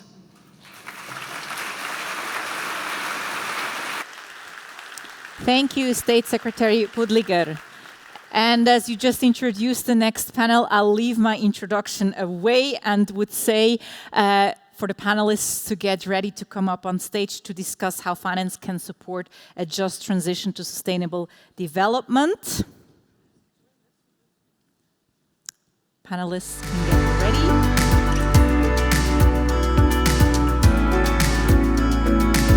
We have Vic van Boeren, Director, Enterprise Department of the International Labour Organization. Karin Reiter, Senior Vice President, Sustainability and ESG at Adecco Group. Whatever, that's fine. Yeah, take your seat. Veronika Gissi-Keller, Head Impact at Blue Orchid, and our moderator, Nick Robinson, Professor Sustainable Finance of the London School of Economics and Political Science. Thank you very much. The floor is yours. Tanya, thank you so much. Thank you. It's great to be back in Geneva. My name is Nick Robbins. I'm a professor of sustainable finance at the London School of Economics. It's also good not to be in London these days, so thank you for inviting me. It's really fantastic to follow the State Secretary, and thank you so much for the speech. I think we've heard today about the imperative of acting on climate, and I think the State Secretary very clearly said how we need to connect that with the imperatives of economic and social development, social justice. So we're going to be discussing the just transition. Before we get going, I'd just like to have a show of hands. It's a little bit dark, but how many of you are familiar with this term, just transition? Just to put up your hands. So what do we think? That's quite a lot. That's good. So you're well briefed. That's really good. So at the LSE, we've been working for the last 5 years with banks, with investors, with trade unions, with businesses, with civil society and investors to really think about how we join together these issues of climate action, building a nature-positive economy, with the core questions of sustainable development and this whole thing of the just transition, which really, I think, is about making sure that people are at the heart of these ecological transitions. The ILO, and Vic will go into that, is really the core institution around just transition, a whole series of just transition guidelines and principles. But that means workers. How do we ensure decent work, social dialogue, reskilling for the global workforce? That means communities and social inclusion. How do we ensure participation? How do we ensure that all voices are included in this? And it also means consumers and the eradication of poverty, particularly, as the State Secretary said, energy poverty at the moment. So this is really about making sure that the social and the environmental pillars of the transition are really brought together. Building bridges is all about finance, so we're going to be talking about some of these big issues, but also thinking about the role of financial institutions in actually allocating capital and providing the resources needed to make this happen. So what we've been seeing is investors, institutional investors, the asset owners, pension funds, the big banks, starting to incorporate just transition in their actions about climate. We're seeing that people recognize this as the right thing to do, it's the necessary thing to do to build public trust, and it's smart in terms of dealing with issues of human capital. And how are we seeing this being manifested in real action? Transition plans. Many of you in the room will be designing your net zero transition plans. Increasingly, financial institutions are including just transition dimensions. Shareholder engagement. Shareholders are trying to hold real economy companies to account for just transition performance. We're seeing capital allocation, financial innovation, impact investment tools that are coming out. And also, importantly, banks and investors are having dialogue with governments to suggest the type of frameworks that are needed for just transition. Many of the things we're going to discuss will be looking at some of the critical issues: human rights, participation, standardism metrics, how do we get clear standards and metrics, and then really focusing on where the priority needs to be taken, which is developing countries. So to help us unpack some of these issues and go into more depth, it's great to be on this panel. To my far right, Karen Reiter, who's the Senior Vice President of Sustainability and ESG at the Human Resources Group, ADECO. Great to have her with us. Vic van Buren, Director of Enterprise and Department at the ILO, the very local institution. And Veronica Giusti-Keller, who's Head of Impact Management at Blue Orchard, one of the leading impact investors. So we're going to kick off with a series of questions. Please do send in your questions. I've got a tablet so I can pick them up. And I'd like to start really by thinking about this imperative of just transition, and maybe turn to you, Vic, to really think about why is this so important, and particularly now, particularly for the financial sector, to really act on this. Thank you very much. And hello, yeah, that's better.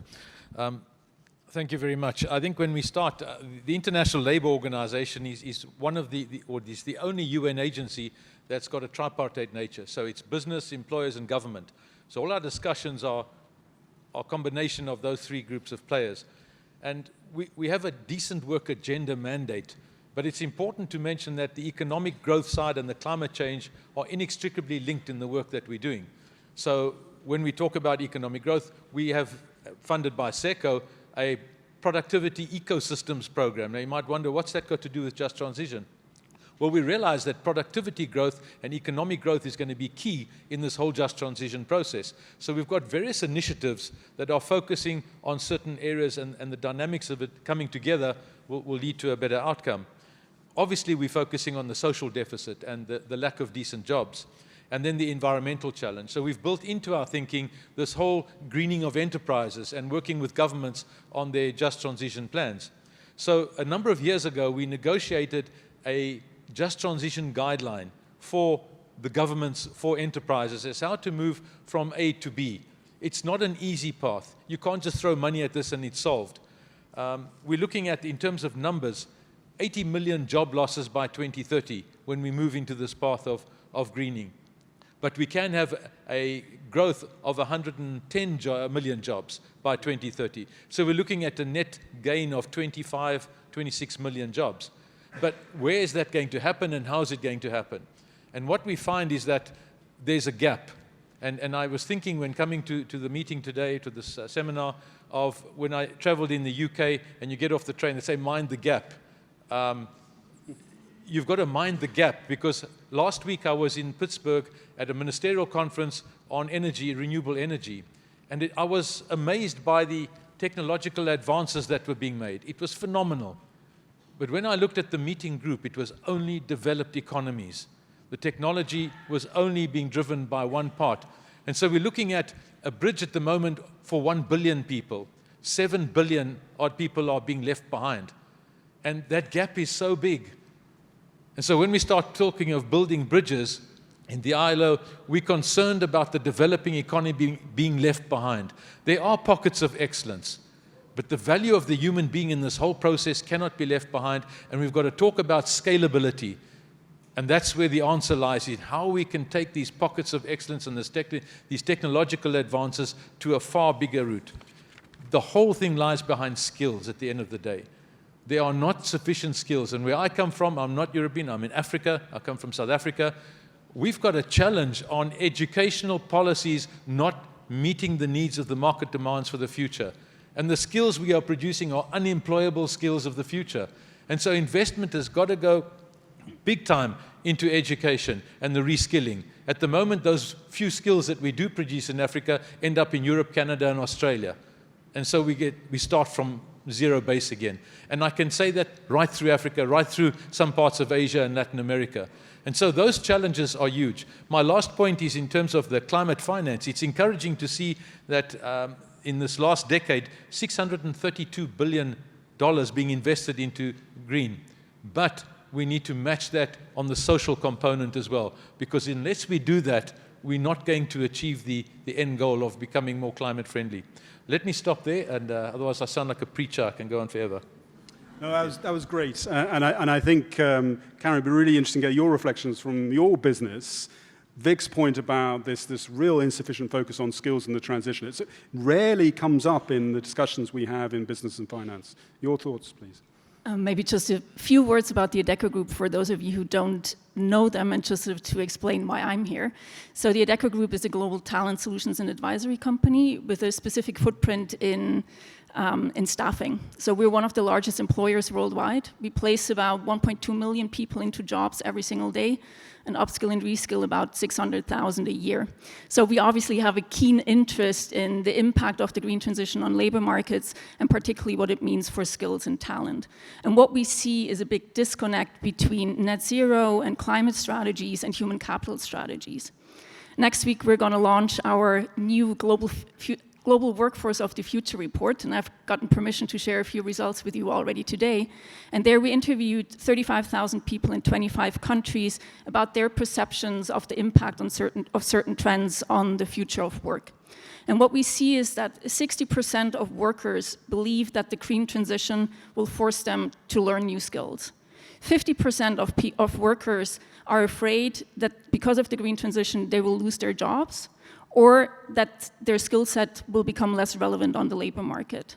On the other hand, only 30% of workers believe that their employers are doing a good enough job in effectively investing in their skills. So we clearly need to do a lot more in terms of mapping the skills that will be required by labor markets in order to make the green transition happen, map that against the skills that are already available, and then how do we upskill and reskill people into the jobs of the future while being mindful of what happens to workers that are in jobs that going forward we may no longer call sustainable. So that's where we see a huge opportunity to really accelerate investments into the upskilling and reskilling of talent. Fantastic, and it's really good to get those real-world experiences of those workers, because I think people's anxiety about how they will fare in the transition could obviously be manipulated. We've seen in some countries in political processes and so on. So we've really got to address those. Veronica, turning to you at Blue Orchard, we're seeing these issues being increasingly raised by institutional investors, maybe in shareholder engagement, but also a real desire to make sure that the environmental and social principles are really at the heart of capital allocation and actually how capital is deployed. So good to have your thoughts about how you're seeing it. And then when we finish, actually, we've got some really good questions which I'm going to ask the panel. But first to you, Veronica. No, thank you. And super interesting what I hear. I mean, in Blue Orchard, we are impact managers, and we started 20 years ago with the topic of microfinance, which somehow tries to tackle inequality. So we've been facing, these inequality issues and trying to measure this and the progress towards, for a very long time. And, now with the transition, I mean, we see over and over, more and more negative climate events, and how these events are disproportionately affecting emerging countries. It's something that really worries us. I mean, not only, these developing countries are located in geographic areas that are more prone to natural catastrophes, but also that these countries are less prepared. They are often, of course, uninsured, and they have lower coping mechanisms to, confronts these external shocks. And so, yes, the question on is it urgent to action? Yes, of course. Good news is that we are seeing, I think, more and more investors interested in the topic. But I would like to raise a point that I also heard in the introduction of the panel, which is, okay, this ESG and somehow this negative press that it has received. And just to point that, for us, we would like to, promote this importance of having strong impact and ESG management frameworks in place. I think it will only help on the credibility, and it's a journey. For us, for example, now recently we somehow divided into two our scorecards that we use internally. We have one that really focuses on ESG only. We worked a lot, and I think for a year, just to make sure that we were including what is material in every sector that we work with. So that if it's financial inclusion, if it's natural capital, etc., what we want to just to be able to measure what is really relevant for each. And here to say as well, on the just transition concept, that both the E and the S, cannot be separated. So for us, even if you have, a climate impact intent, you need to also look at the social implications of this change. And the same otherwise, if you're tackling, a social issue, you need to see, okay, what's the carbon footprint that you will leave behind? Is there any other ways? So it's just that to have all of these taken into consideration. And we also have another tool that is more forward-looking in the sense that tries to measure the potential impact of an investment you can have. And here the just transition concept, as long as gender and job creation has been incorporated. If you want to make impact, it's great. You need to have an intent, of course, and that you need to measure, but you also need to look at the risks that you have. And one of them is having, negative impact on other areas. And this is where the just transition concept can come into play. So it's something that we look not only, again, on climate strategies, but also overall, no? So just the final comment, just to say that, at Blue Orchard, we try to collaborate and to participate, just to sort of improve the standards on impact management on all of these standards that we can. We volunteered to be one of the, our flagship fund that focuses on microfinance to be the first fund, one of the first funds to be, externally verified on the operating principles for impact management. We're collaborating as well on the just transition. We're putting 2 of our funds there to see if we meet the standards. So it's just a learning curve and always, trying to improve the way you do business. Great. So I think from the first round, I think we've heard that ESG is not like a Grecian temple with 3 separate pillars. It's a triple helix of these things being integrated all in one go. So we were going to delve a little bit more detail into the financial side, but I wanted to take a couple of questions, which will help focus our discussion. First is from Carlotta Ferro, who's one of the Villas Fellows. And the question is, how can states whose financial sectors are still developing ensure economic and financial growth while still developing financial stability? I think builds on discussions. And I'll take also a second one, which builds on this, from Tony Kyprios. What role can entrepreneurial talent in the Global South play in the just transition and ESG, and how can multinationals get involved? So I think as we go a little bit more detail into the financial side, Veronica, I don't know if there's anything more you want to say to those questions, and I'll come to Karen and then you, Vic. So maybe just to say that, for us to work with the investees that we have, for us, this engagement part is crucial. This ESG assessment, you not only need to do it thoroughly, but also it's a matter of also thinking, what are the gaps and how can you engage with your companies to overcome them. And we can give examples, I don't know if you want later, but when we see a company, for example, that has a too high percentage of their portfolio engaged in fossil fuels, so we engage with them to see, and we just try to say, what could be your transition plan and what other products you can offer, to replace these.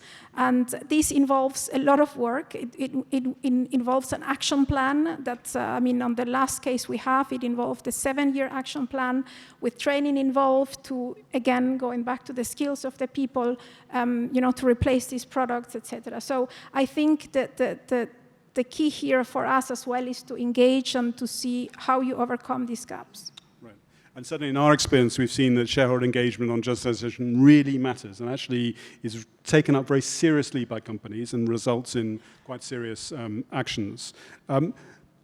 Could I turn to you, Vic? I mean, we've been talking a lot about finance here. You, the ILO, obviously are an implementing agency. You do a lot of work yourselves. But your thoughts about how we get really, really detailed on this sort of financing aspect? I mentioned the Just Transition guidelines that we put together, and we realized we can't just put them out there and hope that they will make an impact. So we've got a program that was launched, or a Climate Action for Jobs, in 2019 by the Secretary General of the UN. And it's an initiative to operationalize our Just Transition guidelines. And we've got over 50 countries that are signed up onto this. It's a multi-stakeholder, so we look at other UN agencies, private sector investment, the workers are involved.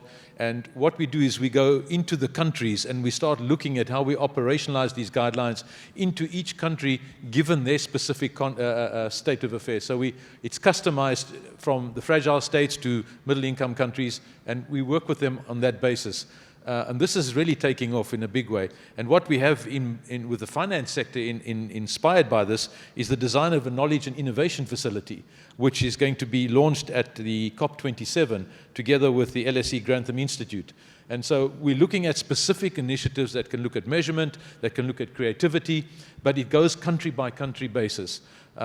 We've also got the Partnership for Action in the Green Economy, which is a multi-UN program, and we look at 20 countries at a time. So we work with the country for 5 years, help them look at their policy, their strategy, on an integrated basis with their social partners.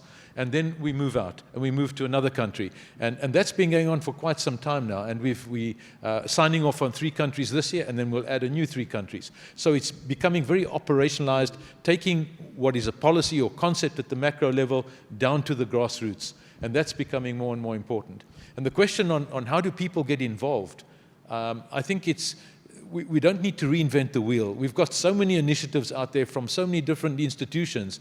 I think the entrepreneurial component, if they can just sign in their local areas and see what is going on, and you'll find that there's so much that's happening where they can join hands with others. Rather than trying to kickstart all these new initiatives, we've got enough going. Let's consolidate. Thank you. I entirely agree. I think Just Transition is not about inventing things, it's about applying things to areas.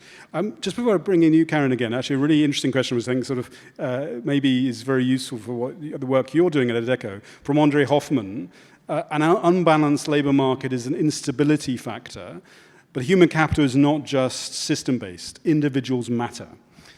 How can we promote happiness in this transition? But your thoughts are, and particularly about how we overcome this siloing of sort of climate and the human side. I think I particularly like to focus on humans matter, right? Because I think right now, if you look at it from a balance sheet perspective, talent is still treated as a cost and not as an investment. And I think that makes many companies reluctant in actually investing in their talent. That is one of the key challenges that we see that we need to overcome to really attract more of that investment into people. In terms of the happiness factor, I think if you invest in your people, they tend to be more happy to work for an organization if they see a key interest of a company in their long-term success. Right? I think what we can't underestimate is that access to work is really about access to livelihoods. And it's access to being able to put food on the table and investing in the resilience of your families and your future. So I think that is one of the key aspects for us as well, to really bring the human back to the table. And what we see also from an investment side, the CEO of Swisscom really pointed out that a lot of investors don't really ask the ESG questions to him. I wonder how many investors ask the talent question. And I think, how can you really understand the validity and the achievability of a climate strategy if you don't understand the underlying talent strategy? So I think there we need to do a much better job in terms of engaging with investors around these questions, and then to really be able to funnel more investments into the upskilling and reskilling of the existing workforce, but then even more importantly also about towards young people that are not in education, employment or training, because I think that's where it then becomes even more difficult. How do we upskill and reskill people that are not yet in the labor market? And how do we lower the barriers to access? Veronica, did you want to come in on that? Just to say, I mean, on the questions on the level of engagement that we have as well with our investees. We work in developing countries, and oftentimes, and very often, in fact, we find ourselves that whenever we are doing this ESG assessment, we're also training our partners into, what is required from us. And what are the standards they need to reach? And it's a lengthy process. And in this process as well, I mean, there's a lot of questions around, for example, the labor force as well, and also for us to dictate, not to dictate, but to engage in ways in which many times they have really the best intentions, but they just haven't put the policies in place. So that's the training, the ongoing training that we also do on sharing the knowledge that we have on the things that have been already invented. No? Yeah. I mean, Karen and I were talking earlier, but when I started doing work on just transition about 5 years ago, I started actually by reading through the famous TCFD framework, which many of us are using as a great step forward. But if you look at that, there are no people in it. It's assuming that we're going to deliver this transition without engaged workers, without strong community relations, without new forms of relationship with our consumers. So I don't know, particularly from your perspective, Karen, anything more about how we don't just see climate and the transition just as in this sort of environmental box?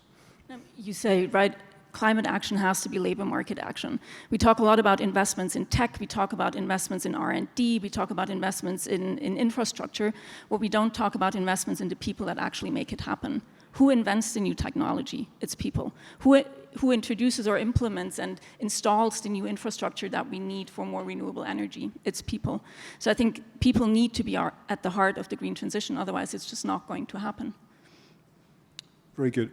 Vic, any more from the initiatives you're doing on the ground? I was really impressed by what you were saying about sort of coming from the conceptual to the operation. Are there, because again, one of the things that investors are doing now is increasingly engaging with governments, for example, on renewables policy or whatever, but increasingly signaling that they're looking for credible just transition policies in terms of skills, regions, industrial policies, and so on. But are there any, not necessarily gold standard, but sort of emerging examples in the countries you're working with, which you can see sort of point to actually how this becomes a reality? There's two things I'd like to mention. The one is we got an initiative with LinkedIn where we're looking at future skills. I mean, people say there's a need for future skills and better skills and upskilling, but what are those skills? And can you write them down? And so with LinkedIn, we're starting to look at the emerging markets, looking at developed markets. What are those skills that we're talking about? And what kind of education do you need to get those skills into place? And so we're working in certain countries with the mapping of skills and to find out how we can generate a more employable group of people. But at the same time, we'll get a country that calls us and says, look, we're going to close down 6 coal mines. And we say, fine. And let's find out what you're going to put in its place. Okay, we're going renewable energy. But what are you going to deal with those communities? So when we go and have a look, we find that the renewable energy is a different part of the country. And now you've got to go and face these coal miners, and let me tell you, that's not an easy task, to say, hang on, in the next 3 to 5 years, this is history. And we're going to open up renewable energy plants in another part of the country.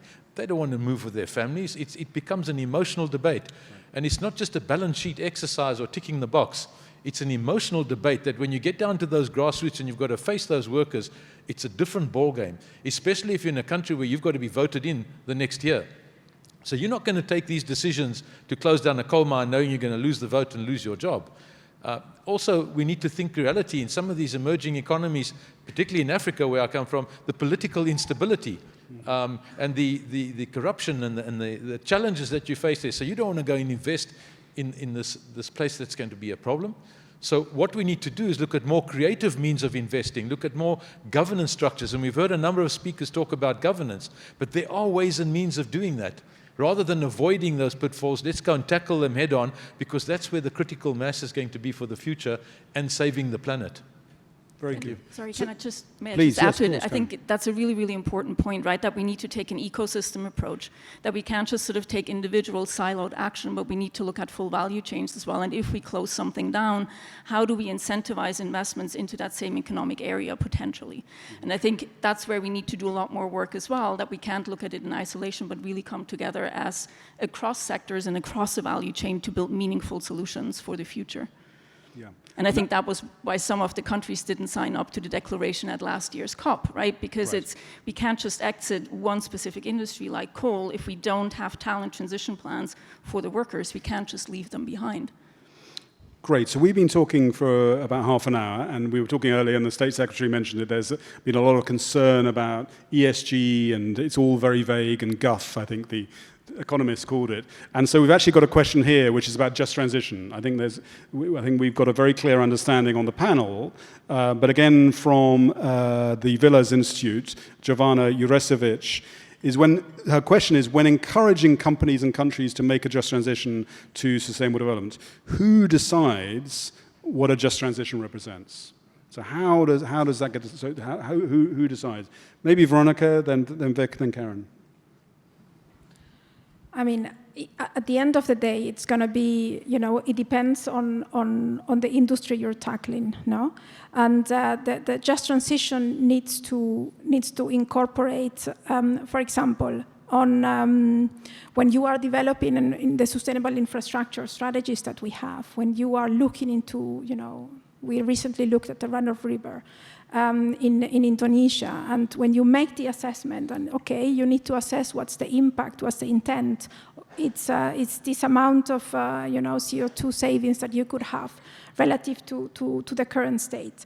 But you need to also look at the social implications of this. So, are there any flooding risks? Will you misplace people because of this investment? Were there going to be any resettlements that you need to negotiate? What action plans you need to do? You need to involve the communities whenever you take a decision. This is something that we have learned as well with experience, engaging with communities. We have experience already for 5 years doing, for example, surveys to the end beneficiaries of the various, just transition products that we have. One in climate adaptation, where we go and ask the people that receive, in this case, climate insurance product, has this been useful for you? How, do you think you're better off or not? And interesting things come up. For once, that we felt the need that, okay, you need to, for example, invest much more in the explaining the product to them. Many said that when they faced a negative event, they didn't even know they were insured against it. So clearly, then we started with a campaign, for them to start, okay, acknowledging, I have this. You need to understand and read the small letters in your contracts, and also explain them how to use the product. So I think in the end, you need to engage, with the communities, and they will need to dictate, what needs to happen, what their needs are. Okay, we're getting a signal from that we have about 4 minutes left. So on these points, and then we'll sort of have closing comments. Who takes ownership of this? I think governments need to take the lead. That's the starting point. Right. And once the governments take the lead, you need the social partners involved. And so in the ILO, we say process is equally important as content. Mm-hmm. And so the processes of engagement with the private sector, with the organized workers, and then the community. And I think we're at the point of the community. So it's an inclusive approach. Ownership, government, involve the social partners, and one needs to sometimes even look on a regional basis. You've got these regional blocks where you can have a lot more powerful interaction, where governments work with other governments and other social partners. That's where we see the ownership. Great. Karen? Fully agree with Rick. I mean, it's kind of like the Swiss pension system, right, where you have the 3 pillars, where it's sort of meaningful government action is the basis. Then you have sort of obligatory commitments and action by employers, and then you have sort of voluntary action on top to the extent that it's possible by individuals. I think as an employer, how you can measure whether you're successful or not is around voluntary turnover. Right? I think that leads back to the question that was raised by Andre Hoffman around happiness at work. That is a very clear indicator whether you have been really good at engaging your people and invested in their future, that they're willing to stay with you. Great. I mean, in my country, one of the nations of the UK, Scotland, has set up a Just Transition Commission, which I'm delighted to be a member of. And that brings together communities, trade unions, businesses, experts, NGOs, and so on. And it's a really good way to actually not just get definitions of just transition, but shared commitment to a common goal. So it's a very, very useful process. We're now coming to the end of the session. Sorry I haven't been able to take all your questions. There's a great one here about central banks and their role in the transition, which perhaps our next speaker, Philip Hildebrand, given his previous role, might want to pick up. But your sort of closing thoughts about action, but given this crisis we're in, what would be your sort of one or two recommendations about action on the just transition, particularly in the financial sector? Veronica, start with you. I think we need to mobilize more private capital into the climate action, and we also need to educate on the just transition topic. We need to integrate the just transition topic into this, and we also need to be very transparent. I mentioned at the beginning that we need sound impact management frameworks, sound ESG frameworks, and we also need to be able to standardize the way we communicate those in a meaningful way to our investors, because otherwise we will not get to where we want to be.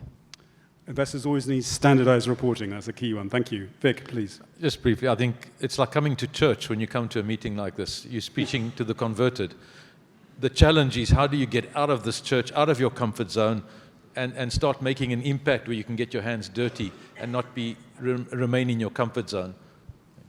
Very good. In addition to transition plans, we need talent transition plans, and we need to accelerate investments in upskilling and reskilling, particularly for those people that are not yet in the labor market. Fantastic. So as Vic highlighted earlier, the ILO has been leading on a development of actually a just transition finance tool. The LSE has been delighted to be a partner on that. That will be coming out around the time of the COP.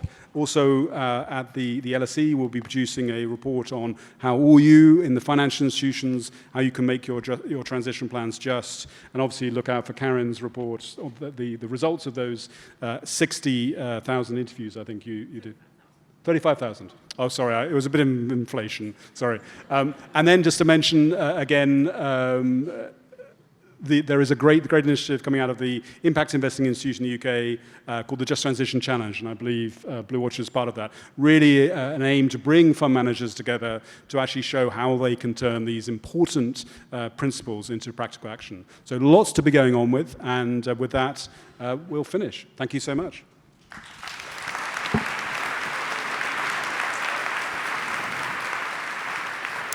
Thank you very much to the panel for this insight. Thank you very much.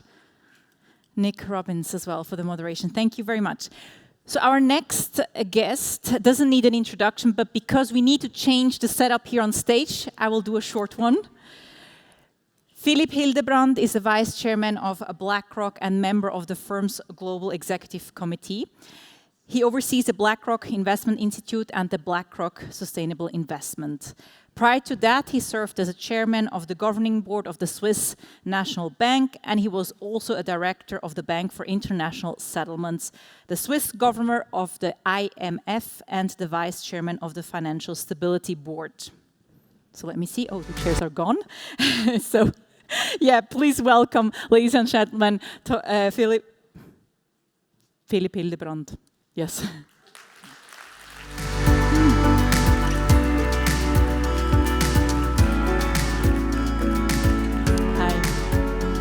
Have a seat, and of course this is your opportunity to ask your questions.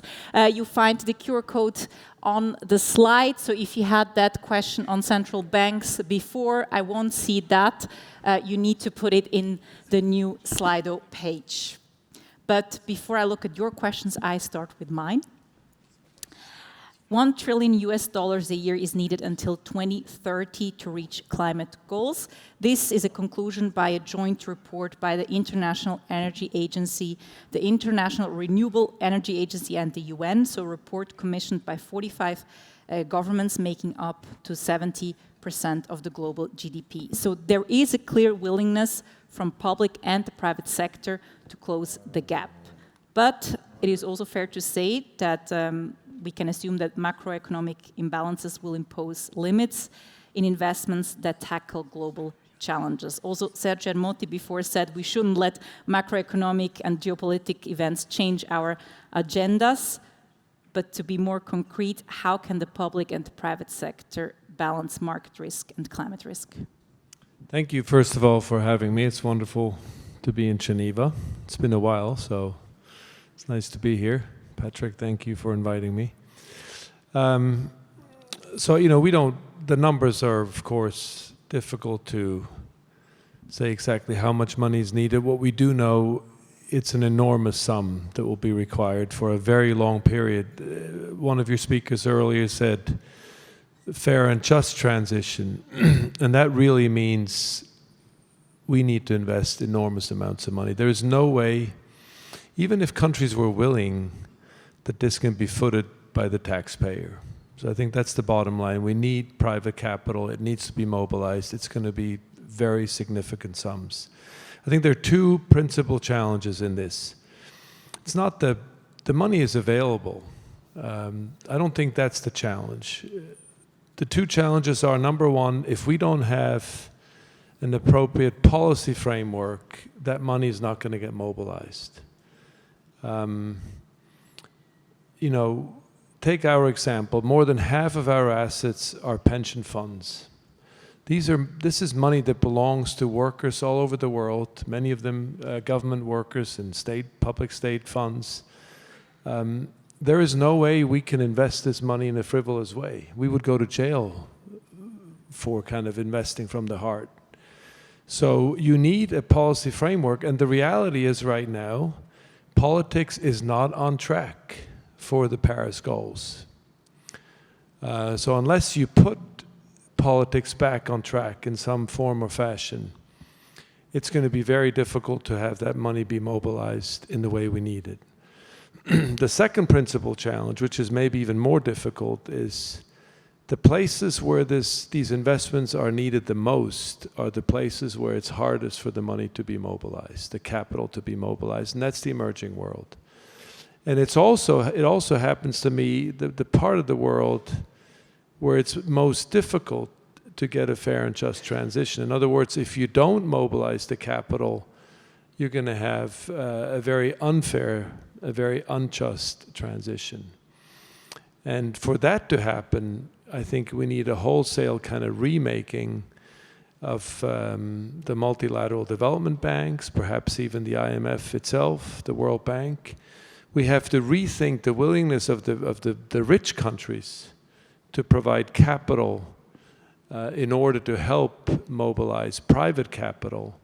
And that, of course, means nothing else than putting taxpayers' money of rich countries at risk in order to help poor countries. That's the reality. You know, I went to many, many sessions in Parliament where I had to defend our membership of the IMF. And the way I was usually able to kind of win the debate or close the discussion was to say, look, don't worry. The capital that we invest at Switzerland will never be lost because the fund has never lost money. Now, if we really want to mobilize private capital, we're going to have to rethink that architecture. And that's very complicated because, as you know, the multilateral institutions right now, they can all borrow AAA. Once you start to say some of that money may have to be put at risk in order to mobilize more private capital, the whole equation changes. So I think those are the two principal challenges right now. Okay. Then monetary policies of central banks in a developed country are having a tremendous impact on the economics of low-income countries. We also heard that from Secretary General Greenspan this afternoon. Are there any policy tools that these countries can implement in order to survive the high inflation environment? Well, we need to get inflation down. That's the short answer. This inflation story we're in is terrible in every way, right? And we got very unlucky in the sense that we had an inflation that was principally caused by production constraints on the global economy. And then at the worst possible moment, we had a war that created an additional kind of traditional energy shock on top of everything else. And so now inflation is out of control. It has to be brought back because inflation creates terrible distortions, and again, it's the most vulnerable that are going to be most affected. If you look right now, which parts of the world are most exposed to the macroeconomic imbalances, it's the emerging world. So once again, it's the same vulnerabilities. The challenge we have is this inflation is not principally a result of an overheating economy. This is a very different dynamic than in the 1970s, the last time we had these kind of inflation rates. What has happened here is that we have an unusual set of supply-side constraints that are affecting the global economy. You can think of it in a very simple way that, yes, demand is higher than supply, otherwise we wouldn't have inflation. But demand is not unusually high. The global economy is not overheating currently. If you look at trend rates, we're still actually below the pre-COVID trend rates. We haven't caught up all the damage that was done in COVID. What has happened is, for various reasons, we have unusually low supply in the global economy, and this has created the imbalance. And the difficulty right now is you can get this inflation back down, but in order to do that, central banks will have to crush the interest rate sensitive part of the economy. That's what they're doing right now. You know, we're about to go into a recession as a result of the monetary policy tools that are being deployed in order to get inflation back down. The cost of that is very high. So we'll see where this settles. We have a tool that is interest rates that is being used to basically crush, constrict, reduce, whatever you want to call it, the interest rate sensitive part of the economy in order to realign global demand and supply. But the real problem is on the supply side. It's not on the demand side.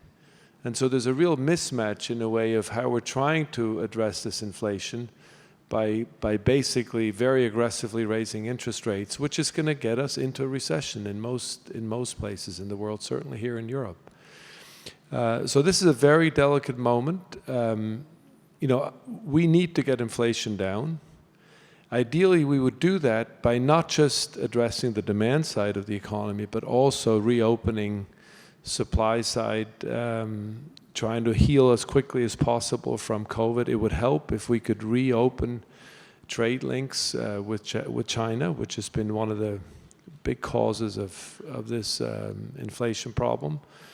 But of course, at the moment, given the way where geopolitics are going with increased fragmentation, the only tool we really have is this interest rate tool, which is going to create a lot of pain on the real side of the economy. And once again, it'll be the most vulnerable segments of societies that will be hurt the most. So we have a real challenge here around how to get inflation back down to more acceptable levels.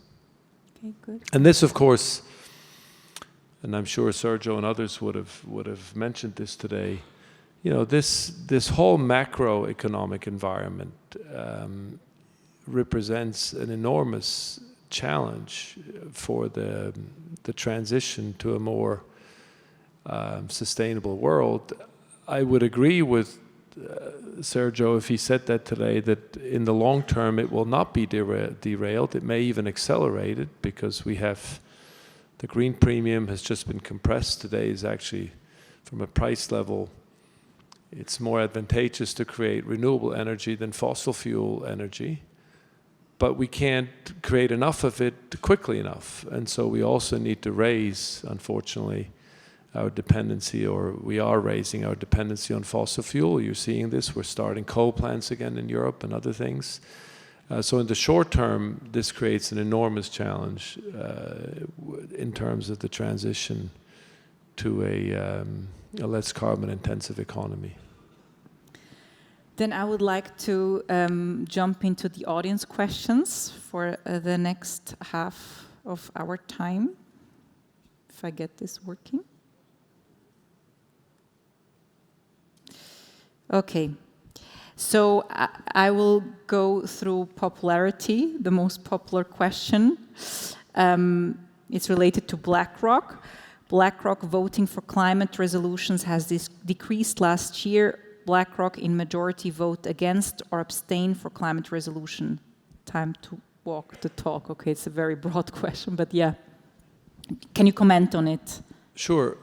You know, we are the world's largest asset manager, so we operate in this transition space as an asset manager. And because we have so many assets that we manage, we're also one of the world's largest investors. So we hold, in many companies, you know, typically when I visit companies, I'm always told you're the biggest or second biggest shareholder. So we also have to operate as a shareholder. These two things are, of course, separated from a governance perspective. So we have these two roles that we have to play as BlackRock. I would say the easiest way to answer all these questions is really to say that when you look at who we are as a company and what we represent, it is a pretty fair approximation to say that we represent the global economy at large. And so whether you're asking me, or maybe you will ask, or somebody will ask on, you know, how come you have so much fossil fuel in your assets under management? How come you vote in a particular way? You have to always remember that, and that's the context. And this goes back to the point I made in the very beginning. We are where we are in the global economy today. We're not in a very good place. There's this big joke.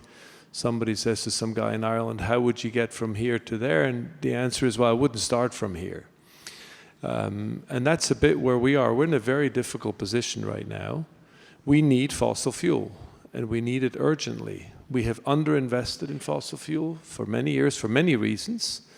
And then, you know, one thing went wrong. We have a war in the middle of Europe. We have massive disruptions of energy. And suddenly the next thing you know is we're desperate for energy. We're restarting coal plants as we speak in order to get us through the winter in Europe. So we represent this global economy. And this is a real challenge. And we can't wish it away.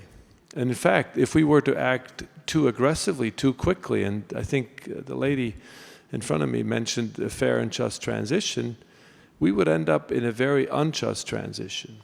So our holdings and the way we vote is also a reflection of this reality that we face today. And, you know, we have to find a way around that. There's no easy solution to where we're in right now. And divesting is not a solution. Voting in favor of every shareholder proposal, somehow in favor of the environment is not the right solution because it doesn't create a fair and just outcome. And this is the real challenge we all face collectively. We can all wish for a world that is decarbonized, and we need it desperately. All you need to do is look at the news coverage from Florida at the moment. But if we do it too quickly, as we can see as a result of the war, where suddenly you have energy shortages, we're going to have a whole set of other problems. So this is a delicate challenge. Capital can do a lot. I believe we as a firm and we as an industry have a major role to play, which is why I came to speak here tonight. But at the same time, we can't fix this as an industry, let alone as BlackRock. We need a path over time that leads us to a fair and just outcome. And we need, and this is the most important point, we need the political world to do their job. Don't look to us to be the enforcer of moving towards a sustainable world. That is completely the wrong approach. We can be the enabler, the mobilizer, but we can only do that if we can operate in a policy framework that leads us to a fair and just transition. And this is the real dilemma we face as the financial industry, as BlackRock, as any bank. We have to operate in a public policy setting that makes sense and that sets realistic targets.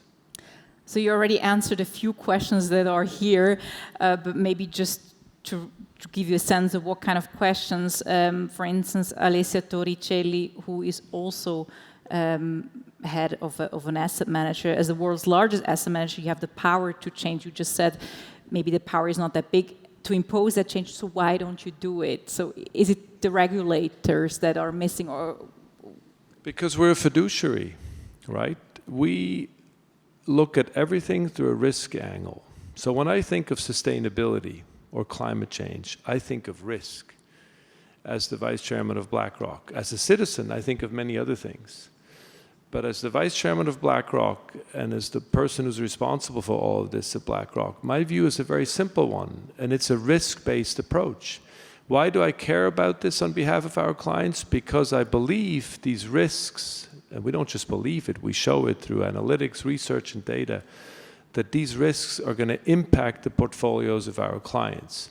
So I think people have to understand that the financial industry ultimately has to look at this through a risk angle. We become active when we believe that the risk-adjusted return profile of our clients' portfolios are affected.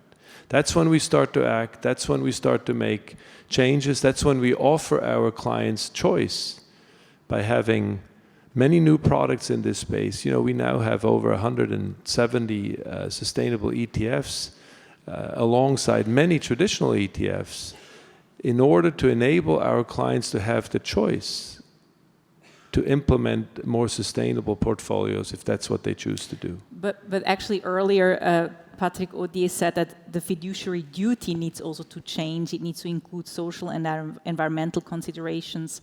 I don't think we need to change that in the following sense, that if you have a risk-adjusted optic on what it means to maximize returns, then to the extent that these developments, whether it's climate change, biodiversity, or many other things, impact your long-term risk-adjusted return, you have the ability to respond, right?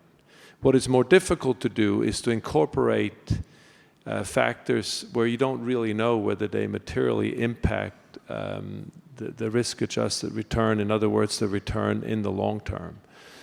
You know, we learned the hard way in the financial crisis what happens when, as financiers, you ignore the risk-adjusted dynamic of returns and simply focus on the short-term return, which was driven mostly by leverage. It blew up on us.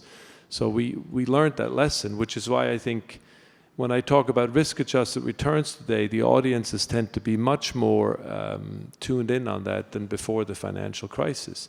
But we still need to understand how global warming, how rising sea levels, how biodiversity, how these things impact long-term returns. And some of it we can see. We now know that the cost of capital of a real estate company or a utility that is situated in the coastal areas of Florida is going to be higher than the cost of capital of somebody who is operating you know, away from the kind of extreme frontier of where we're seeing the physical risk manifest itself. We know that insurance premia are much higher in areas that are vulnerable to climate change. We know that in many areas, frankly, and I'm sure you had Sergio here earlier today, they can't insure anymore because the climate risk is too high. So the market is beginning to respond, and we can measure many of these things in order to show that these factors matter and that it makes sense to incorporate sustainability factors into our work as an asset manager. Isn't it time for investors to accept lower returns as a way to share their wealth with the global south? Is the most liked question here. Well, this goes back to put yourself in our shoes, right? So here we are, 57, 58% of the assets we manage are pensioners' assets that have been entrusted to us. So can I go to the teacher's pension fund? I'm not going to name a specific canton or state in the United States and say, you know what, I'm going to take your money and invest it in somewhere in the emerging markets world because they really need the money. But I tell you, it's going to be really risky, the political risk, you know, legal risks, and therefore you may lose it. That's not going to work, right? So we can do that with public money. If governments are willing to do that, we can do it with charity money. But we really can't do it on a large scale with the capital markets because that money comes, in many cases, from pensioners or from workers who will be pensioners in the future. You know, I don't think Patrick or any banker could do that vis-a-vis his shareholders when it comes to extending loans. And this is where I think we have a real architecture problem. If we want to get serious about the investments needed to address climate change in the most vulnerable parts of the world, in the emerging markets, let alone in Africa, we're going to need to think about ways in which the rich countries are willing to put some capital at risk, which means taxpayers' money at risk, in order to help mobilize private capital. You know, same thing we're facing right now, or will be facing hopefully in the near future in the Ukraine. We're going to need, public money is not going to be enough to rebuild Ukraine. And our foreign minister has, of course, hosted the Lugano conference, as we all know. This is all going to be about attracting private capital. But in order for private capital to mobilize and move into the Ukraine and support the reconstruction effort, you're going to need to make sure that the risk metrics around these investments are appropriate and are commensurate with the guidelines of the ultimate providers of capital, which in many cases tend to be pension funds. So we now live in a world very different from this, from the 80s, 90s, let alone the 70s, when bank loans was the main source of capital. Now it's the capital markets, which means it's savings, it's insurance companies, it's pension funds. And for that money to be mobilized, you need to somehow be able to manage the risk and understand the risk. And this, I think, is the principal challenge that we face, and we have to understand that the ecosystem of capital markets today is completely different than what it would have been 20, 30 years ago when I began working in finance. Time is up already. Unfortunately, there will be so many more questions, but maybe very, very quickly, just to come back to Switzerland, because we mentioned that Switzerland actually launched the voluntary transparency metric Swiss climate scores. You know, is that a way in the right direction? Would that help for, yeah? We need more, there are two things, right? We need in order to and I want to finish on a at least somewhat optimistic note. We all know there's a sense of urgency. We need to mobilize a lot of money. We need two things for that to happen. One is data and metrics. And any effort that we can kind of push and move forward that improves transparency and data, I think is positive. It's pretty messy at the moment. There's no global standard, as you know. We're all trying very hard to work towards it. I think we have to accept that this is going to come from a multitude of directions, but hopefully in 5 years we'll have much better data. We'll understand the risk better. That's number one. Number two, in many cases, even when we have a lot of data, we will understand that the risk is simply too high and capital won't flow in those areas for the reasons I mentioned. And that's when we'll need a new global architecture that accepts this as a given and understands that capital markets will not be able to mobilize capital into very risky areas. It just won't work. And we'll need to find ways for the rich countries to redesign, to rethink global institutions, multilateral development banks, in order to find structures to reduce the risk to, let's say, OECD levels so that private capital can flow. You know, if I could make one prediction, if we want to solve this problem, I guarantee you we will have a different multilateral development bank, IMF, World Bank type of setup 5, 10 years from now. Because if we don't change the way rich countries deal with poor countries, we're not going to be able to mobilize the private capital. And I come back to where I started. No matter how much we care, this problem, and you started that way with your first question, is bigger than something that public money alone can solve. So we need to mobilize the capital markets, but in many cases this will require some form of risk reduction in order for that private money, which is available, that's the good news, but in order for it to flow where it needs to go, we're going to need to redesign the financial architecture that will make that happen. So if I could make one prediction, which is also kind of a note of optimism, I think we will have a different architecture 10 years from now, because if we don't, the money will simply not end up where it is most urgently needed. And that simply means we will not be able to solve the climate crisis, because that crisis requires the most investments, frankly, in the most vulnerable parts of the world.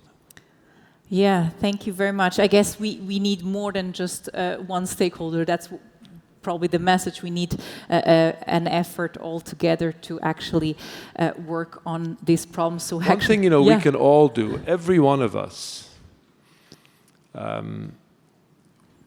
put pressure on our governments to set the policy framework and not kind of abdicate their own sense of responsibility and say, oh, you know, you NGOs and then the financial community just somehow figure it out. That's not going to work.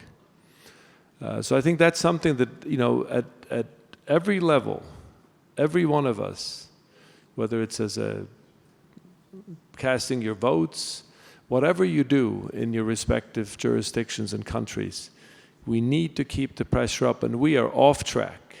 I mean, I won't give you a number right now. We're trying to figure out our own BlackRock transition pathway, which would allow us to actually sort of state where we think we are.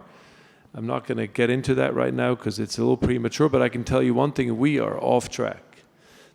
The economy, the way it operates today, and the public policy setup that manages the global economy, there's no way it's going to deliver the 1.5 degrees that is set out in the Paris framework.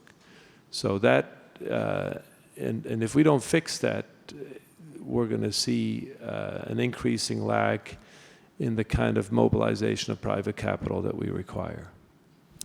Great. Philipp Hildebrand, thank you very much for your insights. Thank you very much. Philipp Hildebrand. Thank you very much. Thank you. Thank you. So less finger pointing, more collaboration. We need to think about it and work on it. We hope we animated your intellect. The summit continues tomorrow at 9 a.m. and we advise you to come around 30 to 40 minutes ahead. There will be breakfast there, of course. Now you're all invited to a cocktail by Swiss authorities outside. And thank you very much for joining us today. Also, everyone joining via the live stream, thank you very much. See you tomorrow and have a good evening. Thank you.